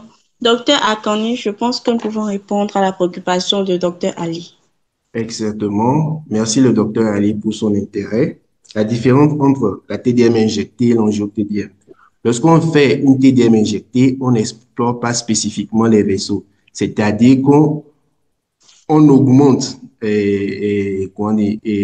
on augmente le contraste tissulaire de la structure qu'on veut explorer en injectant juste du produit de contraste. Donc, ce n'est pas le temps d'injection pour explorer les vaisseaux. Lorsqu'on dit angio-TDM, là, c'est spécifique. On injecte à un temps qui nous permet de récupérer plus spécifiquement les vaisseaux, ce que ce soit les veines ou les artères. Et on fait une reconstruction en 3D généralement pour les extraire et vous les montrer. Généralement, lorsqu'on fait une angio, on peut faire une reconstruction en MIP et en 3D et normalement, dans le compte rendu, il y a toujours une planche qui vous montre uniquement les vaisseaux en dehors du parenchyme cérébral. C'est à ce moment qu'on réalise un angio TDM. C'est explorer les vaisseaux à destinée intracrânienne, notamment les troncs supra-aortiques et le polygone de Willis. Ça, c'est ce qu'on fait dans l'angio. Une TDM banalement injectée ne se fait pas forcément à un temps vasculaire. On augmente juste le contraste tissulaire par l'intermédiaire du produit de contraste injecté pour augmenter l'analyse de la structure injectée. La différence entre DENO et TDM, là, je n'ai pas très bien compris, mais c'est ce que je dis. Lorsque vous faites votre DENO à l'échographie, vous avez une augmentation du diamètre du nerf optique, c'est qu'il y a une hypertension intracrânienne et cela contre-indique formellement de pratiquer une ponction lombaire. Avant de pratiquer cette ponction lombaire, vous devez notamment réaliser maintenant une scanographie ou bien tout autre examen pour vous permettre de visualiser la cause de cette hypertension et surtout de voir s'il n'y a pas déjà un engagement avant de pouvoir pratiquer quelle que soit votre fonction lombaire. Voilà. Merci, docteur, pour vos réponses. Docteur Mara, bonjour. Vous pouvez prendre la parole. Bonjour, professeur. Alors, moi, je me présente, je suis docteur Mara Fayumba et je suis médecin pédiatre et je suis directeur d'un centre de santé mentale pour le clinique Bilinké. Alors, ma préoccupation, c'est au niveau de l'imagerie et quel est l'impact et l'apport de l'imagerie dans ce domaine comme la nôtre, la pédiatrie. Alors, quel est l'avantage de réaliser l'imagerie dans le cas de démence présénile et sénile? Et qu'est-ce que cette imagerie peut apporter à un médecin comme moi et que je sais que la majeure partie de nos diagnostics est fonctionnel et clinique. Merci pour la... Merci, docteur, pour votre préoccupation. Docteur Akani. Merci, au docteur Mara pour son intérêt. Il y a une révolution particulière dans ce qu'on appelle de l'imagerie psychiatrique, surtout lorsque les IRM sont venus. Même au scanner, la première cause, c'est par exemple l'hydrocéphalie du sujet adulte. Il y a une hydrocéphalie du sujet adulte. Pendant très longtemps, le patient présente exactement des troubles psychiatriques. Alors que il n'est pas du tout un malade psychiatrique. Et lorsque vous réalisez le scanner, vous voyez que c'est juste une hydrocéphalie. Et comme le professeur Fatikba peut le traiter, et généralement, ce patient retrouve son état psychologique normal. Ce n'est pas du tout un trouble psychiatrique. Et nous avons des tumeurs cérébrales qui se manifestent typiquement par des troubles psychiatriques. Et lorsque vous réalisez une exploration en imagerie, vous constatez qu'il y a une cause organique à ces troubles psychiatriques. Donc, c'est très important de réaliser de temps en temps de l'imagerie pour éliminer une cause organique aux troubles psychiatriques. Deuxième point, c'est l'évaluation des troubles démentiels. L'évolution de ces troubles démentiels, de temps en temps, on a constaté qu'il y a des structures anatomiques qui s'atrophient et qui sont à la cause de ces troubles démentiels, notamment l'atrophie de l'hippocampe qui est extrêmement bien évaluée et qui signe la gravité de la démence. Lorsque l'on fait une IRM, on peut évaluer cette atrophie et mesurer de façon précise cette atrophie. Et maintenant, lorsqu'on met des traitements, parfois, pendant longtemps, on a dit que le cerveau ne se régénérait pas, mais de plus en plus, on dit non, maintenant ça peut se régénérer. Donc, il y a des thérapies nouvelles qui sont suivies également par imagerie et il est fondamental de réaliser ces imageries-là pour les suivre. Voilà, merci. Professeur Akani, permet de prendre la parole. Je n'ai pas levé la main. Je voudrais compléter, dire aux collègues que c'est l'une des indications formelles des IRM de perfusion et de diffusion dans l'exploration des troubles psychiatriques, quels qu'ils soient, lorsqu'on a éliminé toute organicité dans les démences séniles, dans les Alzheimer, tout syndrome démentiel, les hallucinations, c'est là même que l'IRM fonctionnel prend toute son aisance. Du coup, si votre centre de psychiatrie peut acquérir une IRM avec les logiciels dont on a parlé, je pense que vous rendrez vraiment service à votre population. Et mes excuses, professeur Akani, d'avoir eu à intervenir de manière brutale dans le débat. Non, c'est bon. Merci, cher maître, pour votre contribution. Ok. Merci, professeur, pour vos réponses. Docteur Romaric, bonjour. Vous pouvez prendre la parole.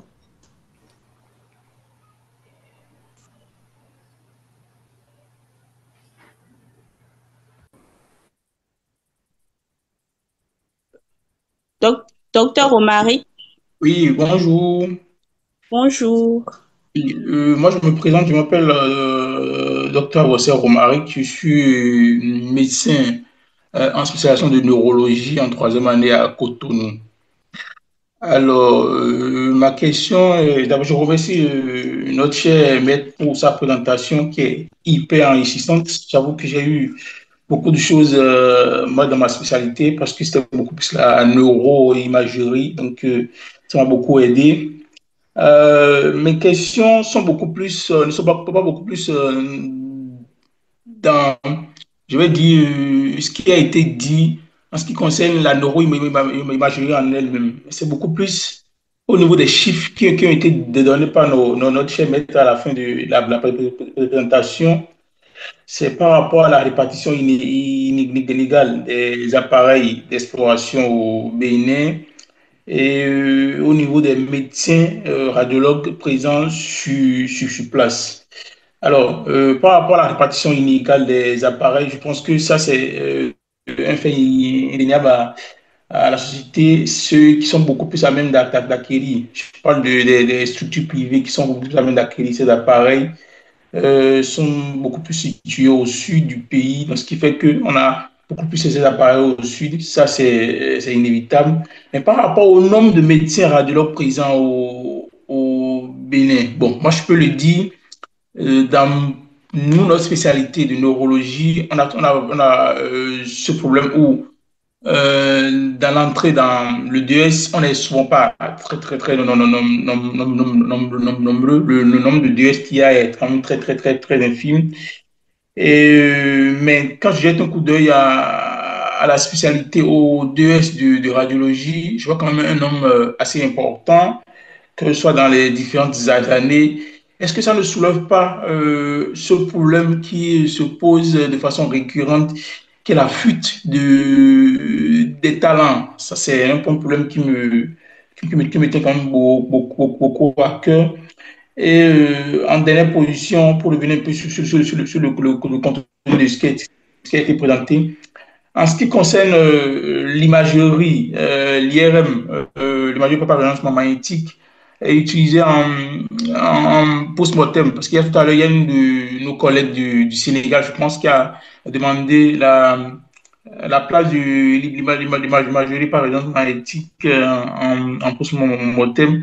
Je pensais pouvoir avoir dans la présentation quelques petits points par rapport à l'utilisation de l'imagerie en ce qui concerne, même si chez nous au Bénin, ce n'est pas encore fait, dans la pose des diagnostics, surtout en post-mortem, parce que nous, on en utilise beaucoup en neurologie, dans beaucoup de pathologies, entre autres l'angiopathie amyloïde, la maladie de Creutzfeldt-Jacob, pour ne citer que celle-là. Je veux savoir si les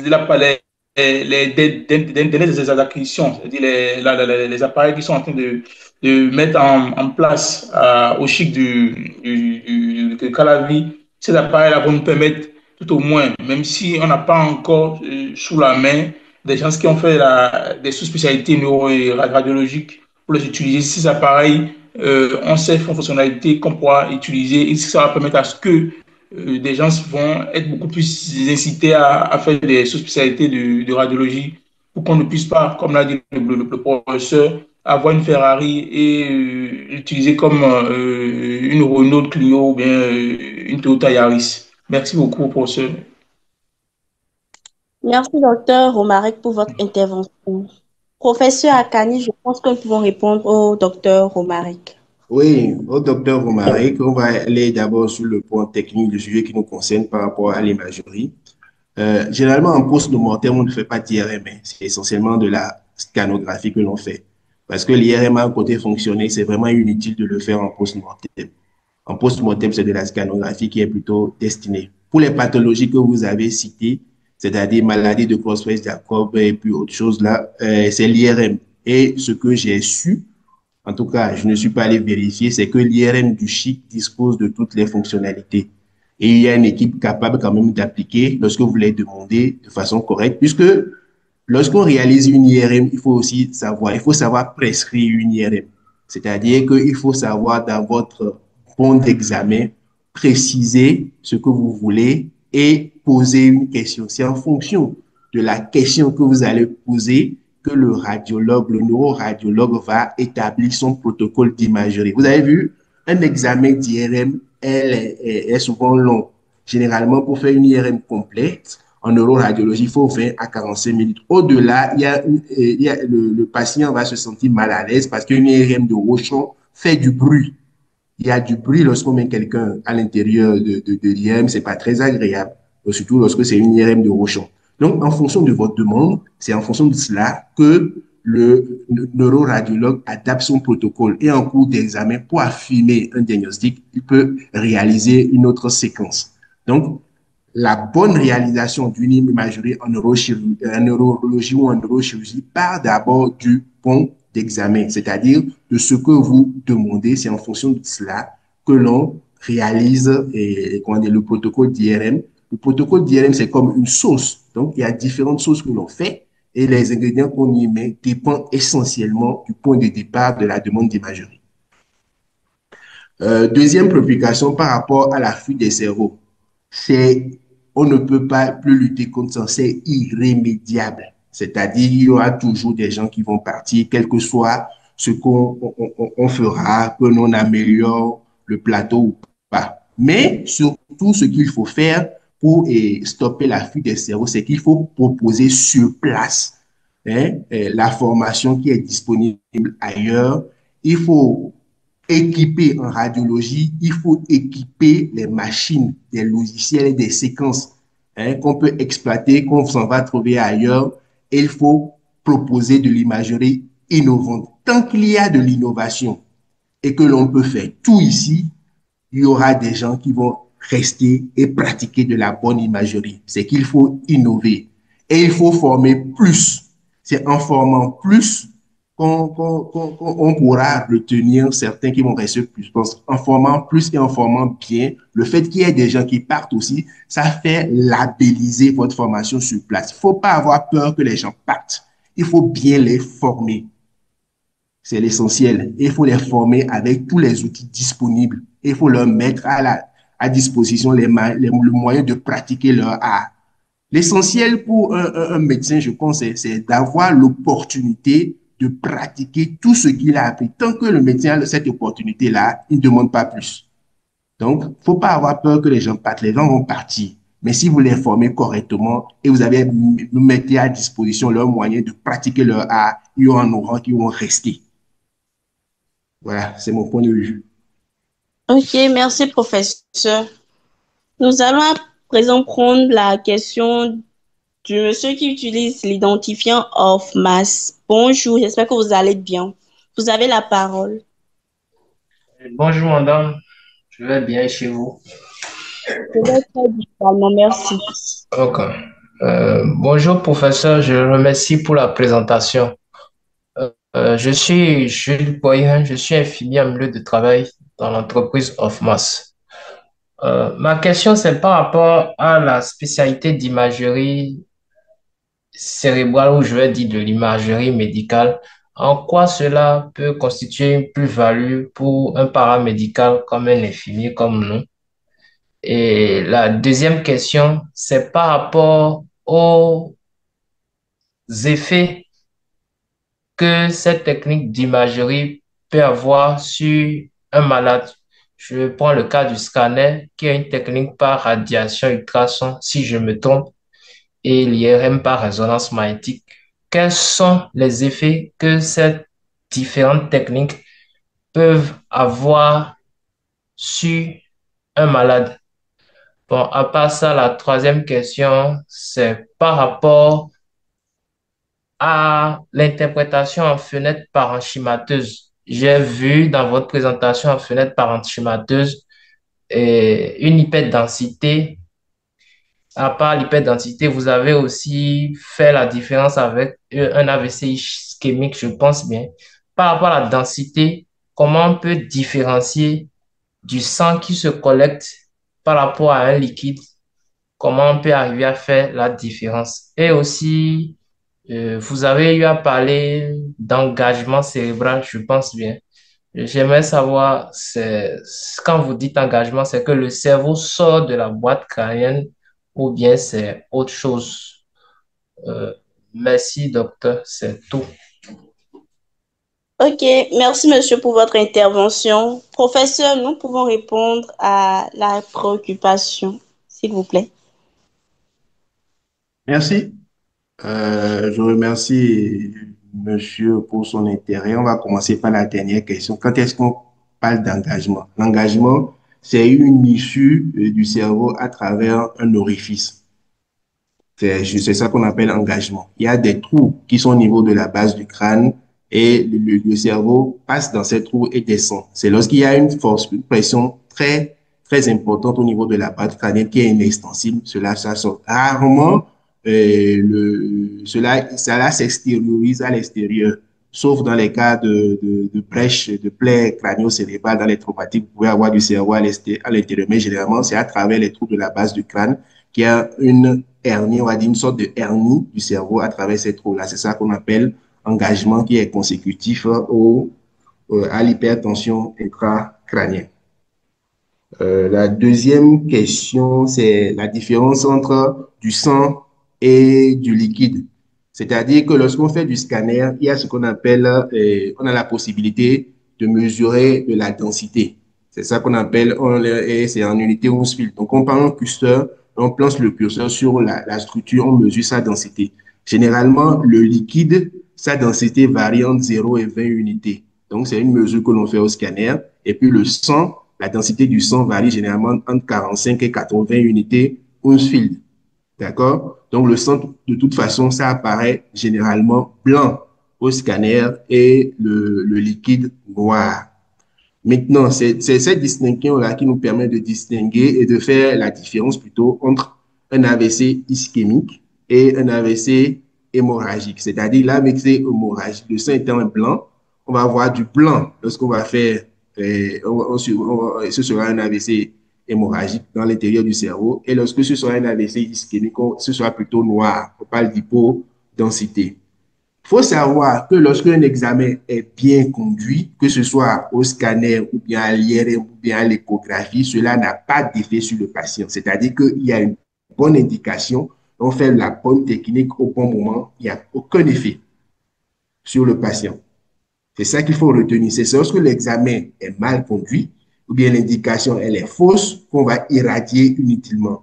Donc, toujours lorsqu'on fait un examen, on mesure, c'est-à-dire on pèse qu'on dit, les risques et les bénéfices. Et c'est lorsque le bénéfice est supérieur au risque que l'on effectue un examen. Dès que cet examen est effectué dans cette condition, généralement, ça n'a aucun risque de façon. Donc, c'est ce qu'il faut respecter.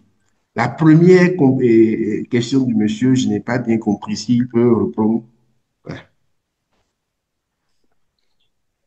Oui, je disais tantôt que la spécialité d'imagerie médicale, en quoi ça peut être une plus-value ou bien ça peut être utile pour un paramédical infirmier comme nous? Ah, ça, c'est très utile pour un paramédical comme nous. Il faut d'abord connaître les conditions dans lesquelles on demande un examen et devant quels signes il faut demander une imagerie cérébrale. C'est important pour un infirmier. Si vous avez un patient qui est comateux et que vous ne savez pas quoi faire, il faut savoir qu'il faut demander une imagerie cérébrale. C'est très important pour pouvoir avancer dans son diagnostic. Donc, il faut connaître les moyens qui sont disponibles, déjà pour l'explorer. Il faut savoir la bonne technique qui va pouvoir donner le bon diagnostic et il faut savoir où l'envoyer. Voilà, c'est ça l'importance pour un infirmier. Ok, merci professeur pour ces éclaircissements. Nous avons deux interventions dans le chat.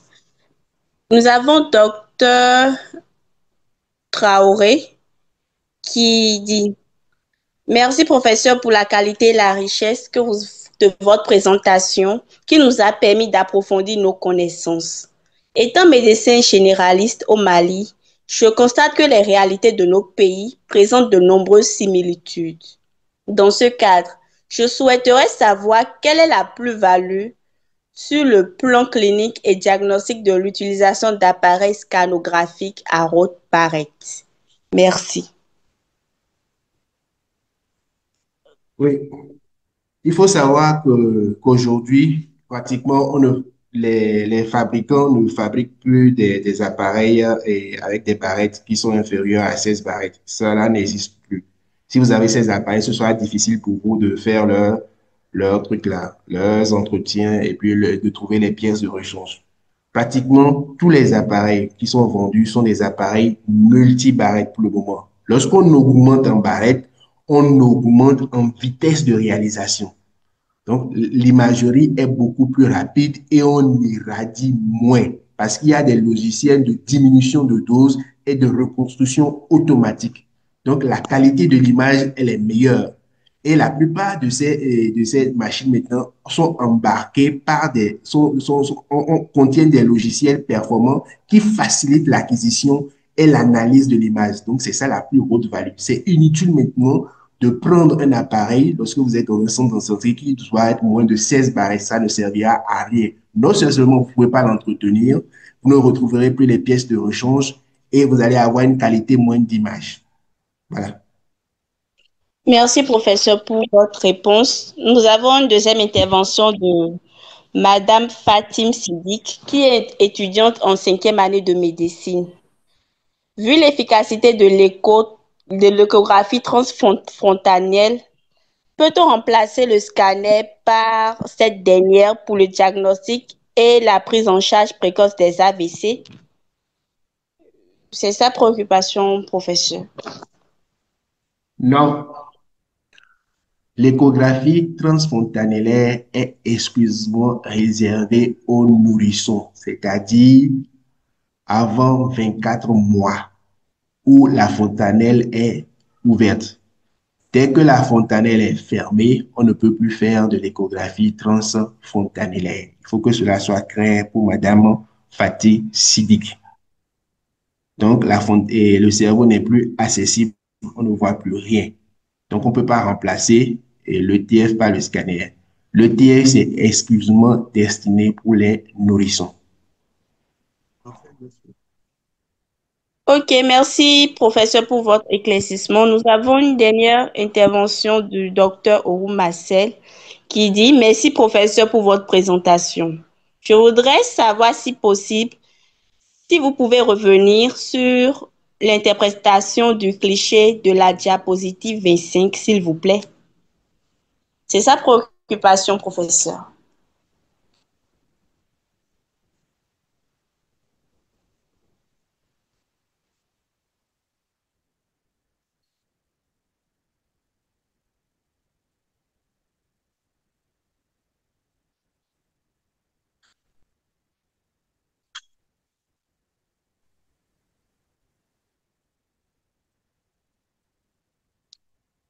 Excusez-moi, professeur, je ne sais pas si vous m'entendez.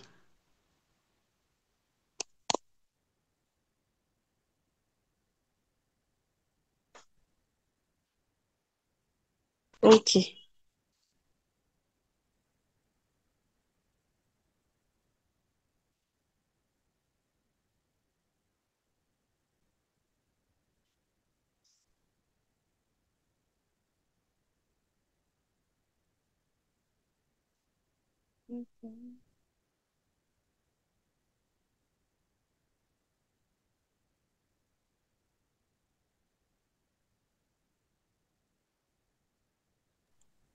Vous m'entendez maintenant? Oui, je vous entends, professeur. D'accord. OK. La diapositive 25 est affichée. J'espère que tout le monde voit la diapositive. Oui, oui, nous voyons très bien. Voilà. Ce patient a été adressé pour céphalée. Donc, il est adressé pour céphalée et puis il avait un antécédent de tumeur qui a été opéré il y a 12 ans. Donc, nous avons réalisé une acquisition sans et avec injection de produits de contraste. Sur cette image, il vous est présenté l'acquisition avec injection de produits de contraste et une coupe qui est axiale. Et sur cette coupe, vous voyez ici, vous avez une masse, voilà, qui prend le contraste. Et la masse, elle est tissulaire, elle prend le contraste. Elle est rehaussée après injection de produits de Contrax. Ses contours sont plutôt irrégulières et vous voyez que le centre est un peu hypodense. C'est pour ça qu'on a dit que c'est une masse probablement qui est nécrotique. Il faut savoir que toute masse, lorsque ça grandit en taille, ça se nécrose. Voilà, elle est un peu nécrotique et vous voyez que la masse est totalement entourée par du parenchyme cérébral. C'est dans ce sens qu'on dit que la masse, elle est intraparenchymateuse ou bien intra-axiale, c'est-à-dire qu'elle est à l'intérieur du parenchyme. Et puis cette masse-là est entourée, vous avez des hypodensités qui sont tout autour, c'est ce qu'on appelle des œdèmes périlésionnels, d'accord? Le noir qui est autour là, c'est ça qu'on appelle l'œdème péridurale. Et lorsque vous voyez cette masse-là, vous avez, lorsque vous tracez une ligne médiane, d'ici à là, vous voyez que la ligne médiane, elle est déviée et que vous avez une compression du système ventriculaire qui est homolatérale et vous avez plutôt une dilatation du système ventriculaire qui est contralatérale. Donc, vous avez dit que la masse là, ça pousse les structures de la ligne médiane. Une fois que la ligne médiane est déviée, on pense qu'il y a un engagement. Et ce type d'engagement, c'est que les structures qui sont ici sont passées sous la faute du cerveau. C'est ça qu'on appelle un engagement sous-falcoriel. Donc, il y a une hypertension intracrânienne qui a déjà entraîné une hernie du cerveau ici sous la faute du cerveau. Ceci, c'est une urgence. Il faut aller au moins pour diminuer l'engagement, sinon la personne risque de passer. Donc, c'est le professeur Fatigba qui se charge de ces cas-là. Voilà. Ok, merci, professeur, pour vos éclaircissements. Docteur Fassinou Pascaline, bonjour, j'espère que vous allez bien. Vous pouvez prendre la parole. Merci beaucoup, Madame la modératrice. Bonjour, je vais bien. Merci au professeur pour sa présentation qui était très, très intéressante. Et j'ai une petite question, celle de savoir quelle est la place actuellement au Bénin de l'IRM dans le diagnostic des pathologies mitochondriales.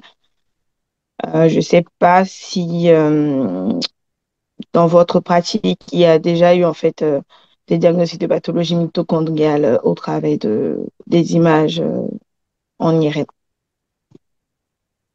Merci, docteur Pascaline, pour votre intervention. Professeur Akani, je pense que nous pouvons répondre à la préoccupation de docteur Oui, je Pascaline. réponds d'emblée au docteur Fassinou. Je n'ai pas d'IRM par à coup.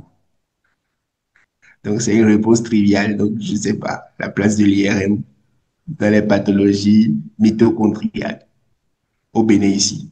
Je n'en sais rien du tout. D'accord, professeur. Bon, en fait, je pose juste la question parce que, Ouais, ça doit être possible, mais ça demande, ça, c'est en fonction de la demande aussi. Comme je dis, un ouais, diagnostic, c'est lié également à la demande, hein. Donc, on n'interprète pas une image isolée.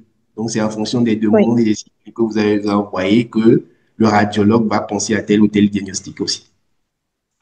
Ben, peut-être que je profiterai peut-être pour dire, je sais pas, je vais travailler sur un cas clinique et Oui, pour mon mémoire. Et tout ce que je peux dire peut-être comme conclusion de mon travail, c'est que devant toute présentation neurologique atypique, oui. peut-être un patient qui présente des convulsions, des épisodes qui ressemblent peut-être à de l'AVC et qu'on trouve peut-être pas des atteintes vasculaires, à l'imagerie cérébrale pour penser peut-être aux pathologies mitochondriales et aux pathologies génétiques également. Et ça pourrait peut-être amener à faire de l'IRM cérébral et à voir, mais également d'abord, il faut penser à ça. Il faut peut-être demander un gaz du sang, je ne sais pas si on en fait toujours et si on en fait tout le temps. Et devant une acidose lactique, devant une présentation neurologique atypique, il faut quand même y penser et demander quand même l'IRM. C'est pas trop demander et voilà. Merci. Merci, docteur. Ok, merci, docteur, pour votre intervention. Docteur Isaac, bonjour, vous pouvez prendre la parole. Et bonjour, cher maître. Merci pour la brillante présentation. Je suis docteur Isaac Kibamba Niémé, résident en anesthésie réanimation au Congo, à Brazzaville. Et je remercie la plateforme pour l'échange de connaissances.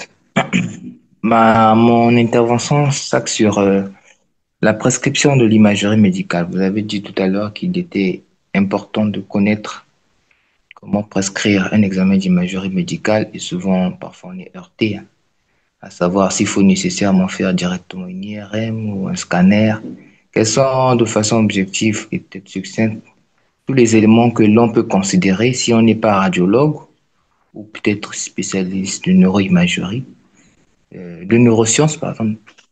Quels sont les éléments qu'on peut considérer dans la prescription d'une imagerie médicale?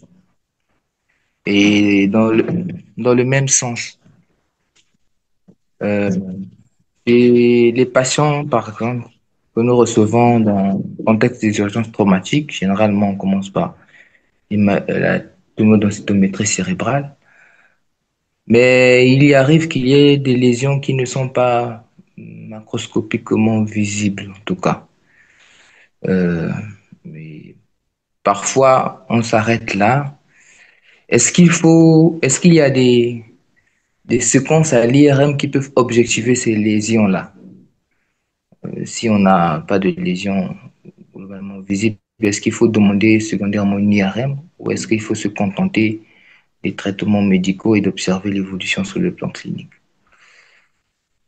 Et doit-on, pour ma dernière intervention, ma question, doit-on écarter l'idée de faire une IRM d'emblée chez un patient qui est agité jusqu'à ce qu'on trouve des mesures pour le tranquilliser, comme vous avez dit?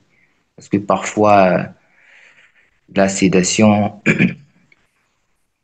on se retrouve confronté à certains soucis. Parfois, on va viser l'évaluation de l'état neurologique du patient. Parfois, il y a des contre-indications. Parfois, la sécurité de la sédation en dehors, par exemple, du bloc ou d'un contexte de réanimation Vous n'est êtes pas coupé. garanti. Pardon? Non, non, on vous entend.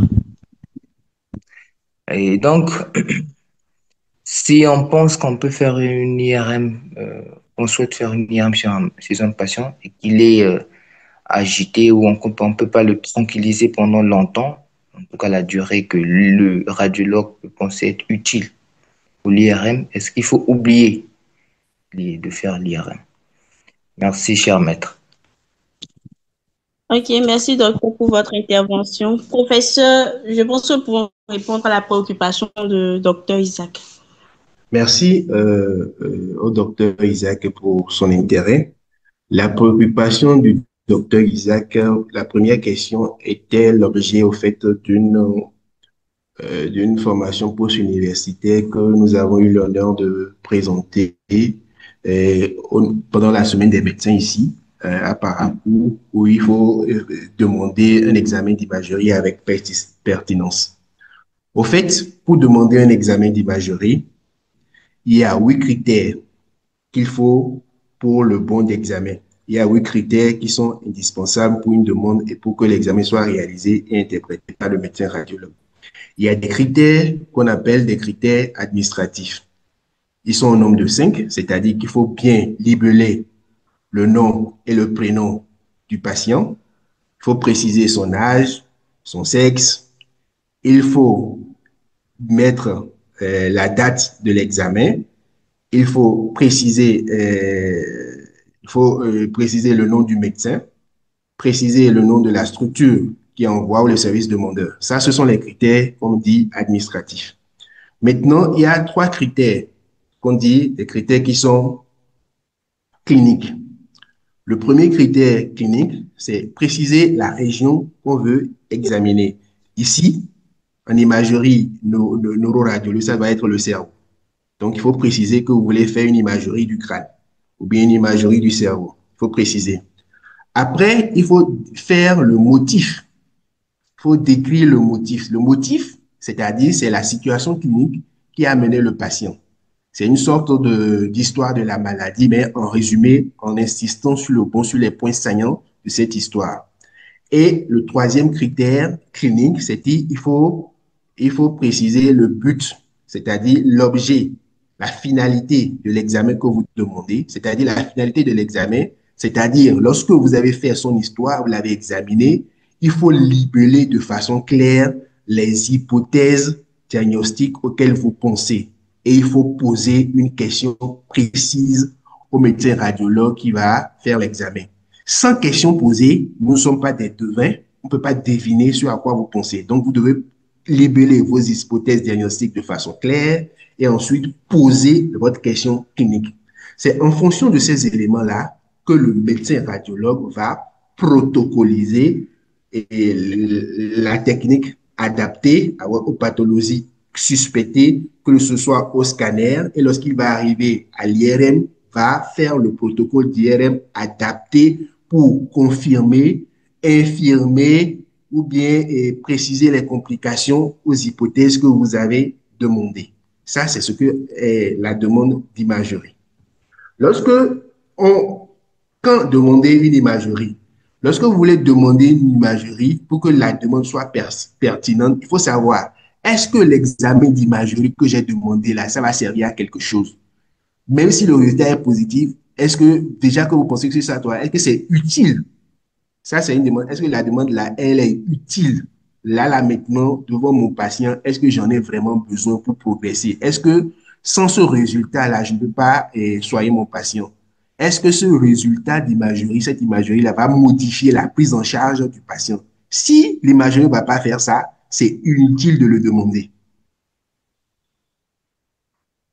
Ça, c'est le premier point. Donc, c'est tous ces points-là qui font que votre demande, elle est pertinente.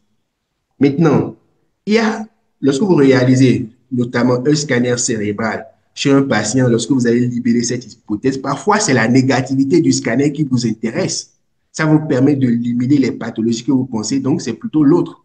Vous n'avez pas besoin d'avoir un signe spécifique. Si je reviens avec vous, si par exemple, si on prend le cas d'un déficit neurologique, précoce et que vous êtes venu rapidement à l'imagerie et je fais l'examen, je vous dis qu'il n'y a pas d'AVC, il n'y a pas de signe qui signe un AVC, ça veut dire que l'AVC n'est pas encore tellement étendu, notamment si c'est ischémique. Ça veut dire que soit il fait un AIT, soit il fait un AVC, mais il est venu de façon précoce. Donc, s'il est venu de façon précoce, vous pouvez également sauver encore le territoire de prénom. Soit il fait un AIT, dans lequel cas, il faut lui faire d'autres bilans pour éviter une prochaine épisode.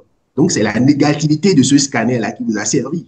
Pas forcément que j'ai trouvé quelque chose. C'est cette négativité. Donc, c'est dans tout cet ensemble-là qu'il faut analyser et il faut demander un examen.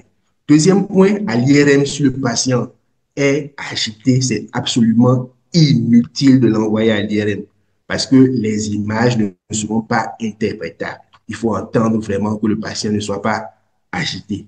C'est un point non négociable avant d'aller en IRM. Vous faites votre scanner et avec votre, si c'est le patient agité, il est préférable de lui faire un scanner et avec la clinique, vous allez envisager son traitement. Voilà. Ok, merci professeur pour vos éclaircissements. Nous avons deux interventions dans le chat. Nous avons Madame Merly Kagbo qui est étudiante en 5e année de médecine à l'université de Parakou. Sa préoccupation est celle-ci. Vu que nous n'avons pas d'appareil neuroradiologique dans certaines régions du Bénin, telles que le scanner, et vu également leur importance dans la prise en charge de certaines pathologies, notamment l'AVC, que pouvons-nous faire dans ces cas où nous avons des patients chez qui nous suspectons une de ces pathologies dans ces régions pour une meilleure prise en charge? La réponse est triviale, il faut l'envoyer dans un centre disposant d'un AVC, d'un scanner, parce que le traitement dépend de la nature de l'AVC. Voilà. Ok, merci professeur pour votre réponse. Nous avons Monsieur Patrick qui demande quels conseils pouvez-vous nous donner? Je vis dans une région de la RDC de 3 millions d'habitants sans médecin. Et vu que les bourses d'études en radiologie sont très rares alors que nous brûlons d'envie. C'est beaucoup plus une préoccupation, je pense, professeur. Cette préoccupation est partagée par beaucoup d'étudiants et par moi-même. Il faut toujours pousser les portes.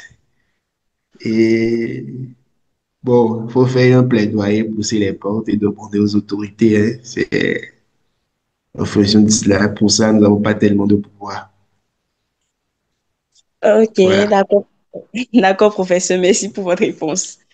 Nous avons également Monsieur Emmanuel Moïse Assogba.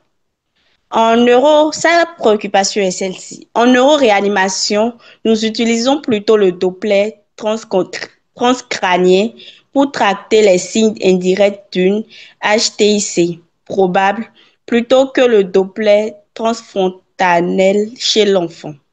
Y a-t-il une supériorité de l'un sur l'autre chez l'enfant? Parlant de la radiologie interventionnelle, quelles sont les procédures qui sont réalisées au CHIC à présent? Ce sont ces deux préoccupations que M. Emmanuel a, professeur. Ouais, pour M. Emmanuel, il faut retenir deux choses. L'échographie, je le répète, transfontanellaire, c'est chez les nourrissons. Dès que la fontanelle se ferme, il n'y a plus d'échographie transfontanellaire à faire.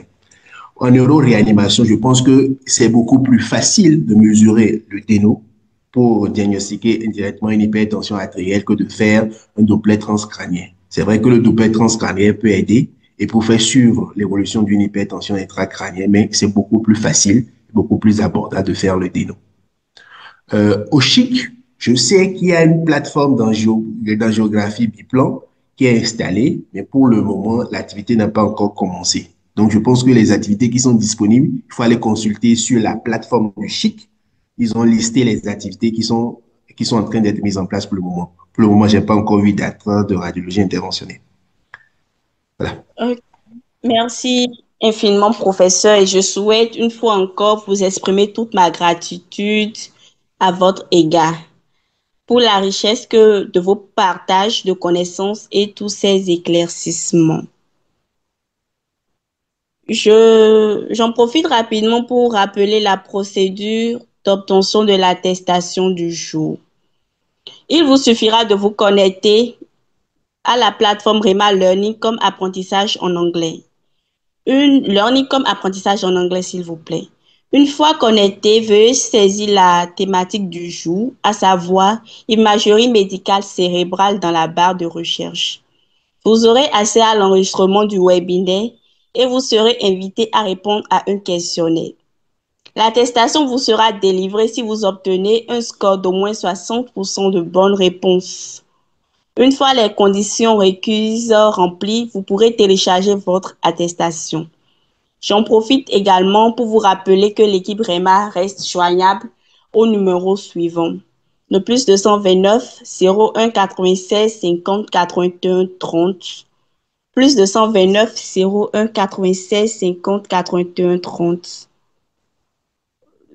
Professeur, nous avons une dernière intervention dans le chat de Monsieur Nicolas, qui est manipulateur en imagerie médicale. Sa préoccupation est celle-ci. En ce qui concerne la justification des examens d'imagerie médicale, parfois les médecins demandeurs nous disent, toutes mes excuses. OK. Parfois, les médecins demandeurs nous disent que c'est abus médico-légal, même si le résultat semble négatif. Dans ce cas, le médecin radiologue peut refuser la réalisation d'un examen pour un motif de non-justification. C'est sa préoccupation, professeur. Oui, le médecin radiologue est responsable de la réalisation et des effets, des conséquences sur le patient. Donc, il est entièrement dans ses droits de refuser un examen qui est non justifié. C'est lui qui décide de la réalisation. Également, dans le but médico-légal, il peut refuser de faire un examen. Donc, il revient au médecin demandeur et au médecin et radiologue de son temps sur la nécessité et la pertinence de la réalisation de cet examen. Si cet examen n'est pas pertinent, le médecin et le radiologue a le droit de le refuser de façon catégorique. Ok, merci professeur pour votre réponse. Nous avons docteur Isaac qui pose sa problématique et sa question.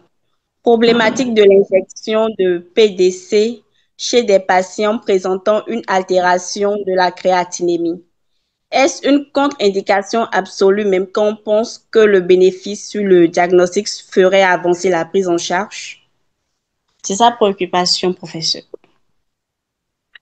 L'injection de produits de contraste, notamment, le problème se pose essentiellement en imagerie et en scanner, parce que le produit de contraste gadolinique n'a pas vraiment d'effet sur les reins. L'injection est absolument contre-indiquée lorsqu'on calcule la clairance de la créatinine et qu'elle est inférieure à 30, on n'injecte pas. D'accord? C'est absolument contre-indiqué. C'est lorsqu'on calcule la clairance de la créatinine et que c'est supérieur à 30 que l'on injecte, quelle que soit la nécessité. Voilà. Ok, merci beaucoup, professeur, pour tout. Professeur, d'après vous, quel serait le point clé à retenir aujourd'hui? Voilà, le point clé à retenir aujourd'hui, c'est que il faut savoir quel examen demander. On a 4 possibilités. Chez l'enfant, c'est surtout l'échographie et chez le nourrisson, l'échographie transfrontalière. Lorsque vous êtes dans un milieu qui est défavorisé, vous pensez à une hypertension intracrânienne, sachez faire le déno. C'est simple, vous posez la sonde sur la paupière de l'individu et vous mesurez le diamètre. Ça ne prend pas plus de 5 minutes. Si le diamètre est supérieur à 4 mm, il y a une hypertension intracrânienne. Il faut évacuer le patient vers un centre qui dispose de moyens d'imagerie adaptés, notamment le scanner, pour essayer d'en trouver la cause. Troisième possibilité d'imagerie que l'on a, c'est l'imagerie par résonance magnétique. C'est une imagerie, c'est le gold standard. Il faut savoir le demander. Lorsque le patient est agité, on ne peut pas faire de l'imagerie par résonance magnétique. Nous avons un troisième point, c'est la radiologie interventionnelle qui est une imagerie naissante. La possibilité, c'est que en tant que médecin, nous devons penser à faire des plaidoyers là où nous sommes si nous ne disposons pas de moyens d'imagerie à ce que l'on soit doté. Parce que plus, comme on dit, time is brain, lorsque vous avez une atteinte au niveau de l'encéphale, plus vous mettez du temps pour faire les explorations, plus la chance de sauver le patient, cette chance-là, elle est réduite. Donc, il faut vite y aller vite. Donc, nous devons tous savoir quelle est la place de cette imagerie au sein de notre système de santé, faire un plaidoyer pour que chaque formation sanitaire dispose de moyens d'imagerie adaptés et de pointe, même s'il ne dispose pas, que cette imagerie ne soit pas trop, trop éloignée. Donc, nous devons tous contribuer au plaidoyer pour que nos hôpitaux soient équipés de moyens d'imagerie.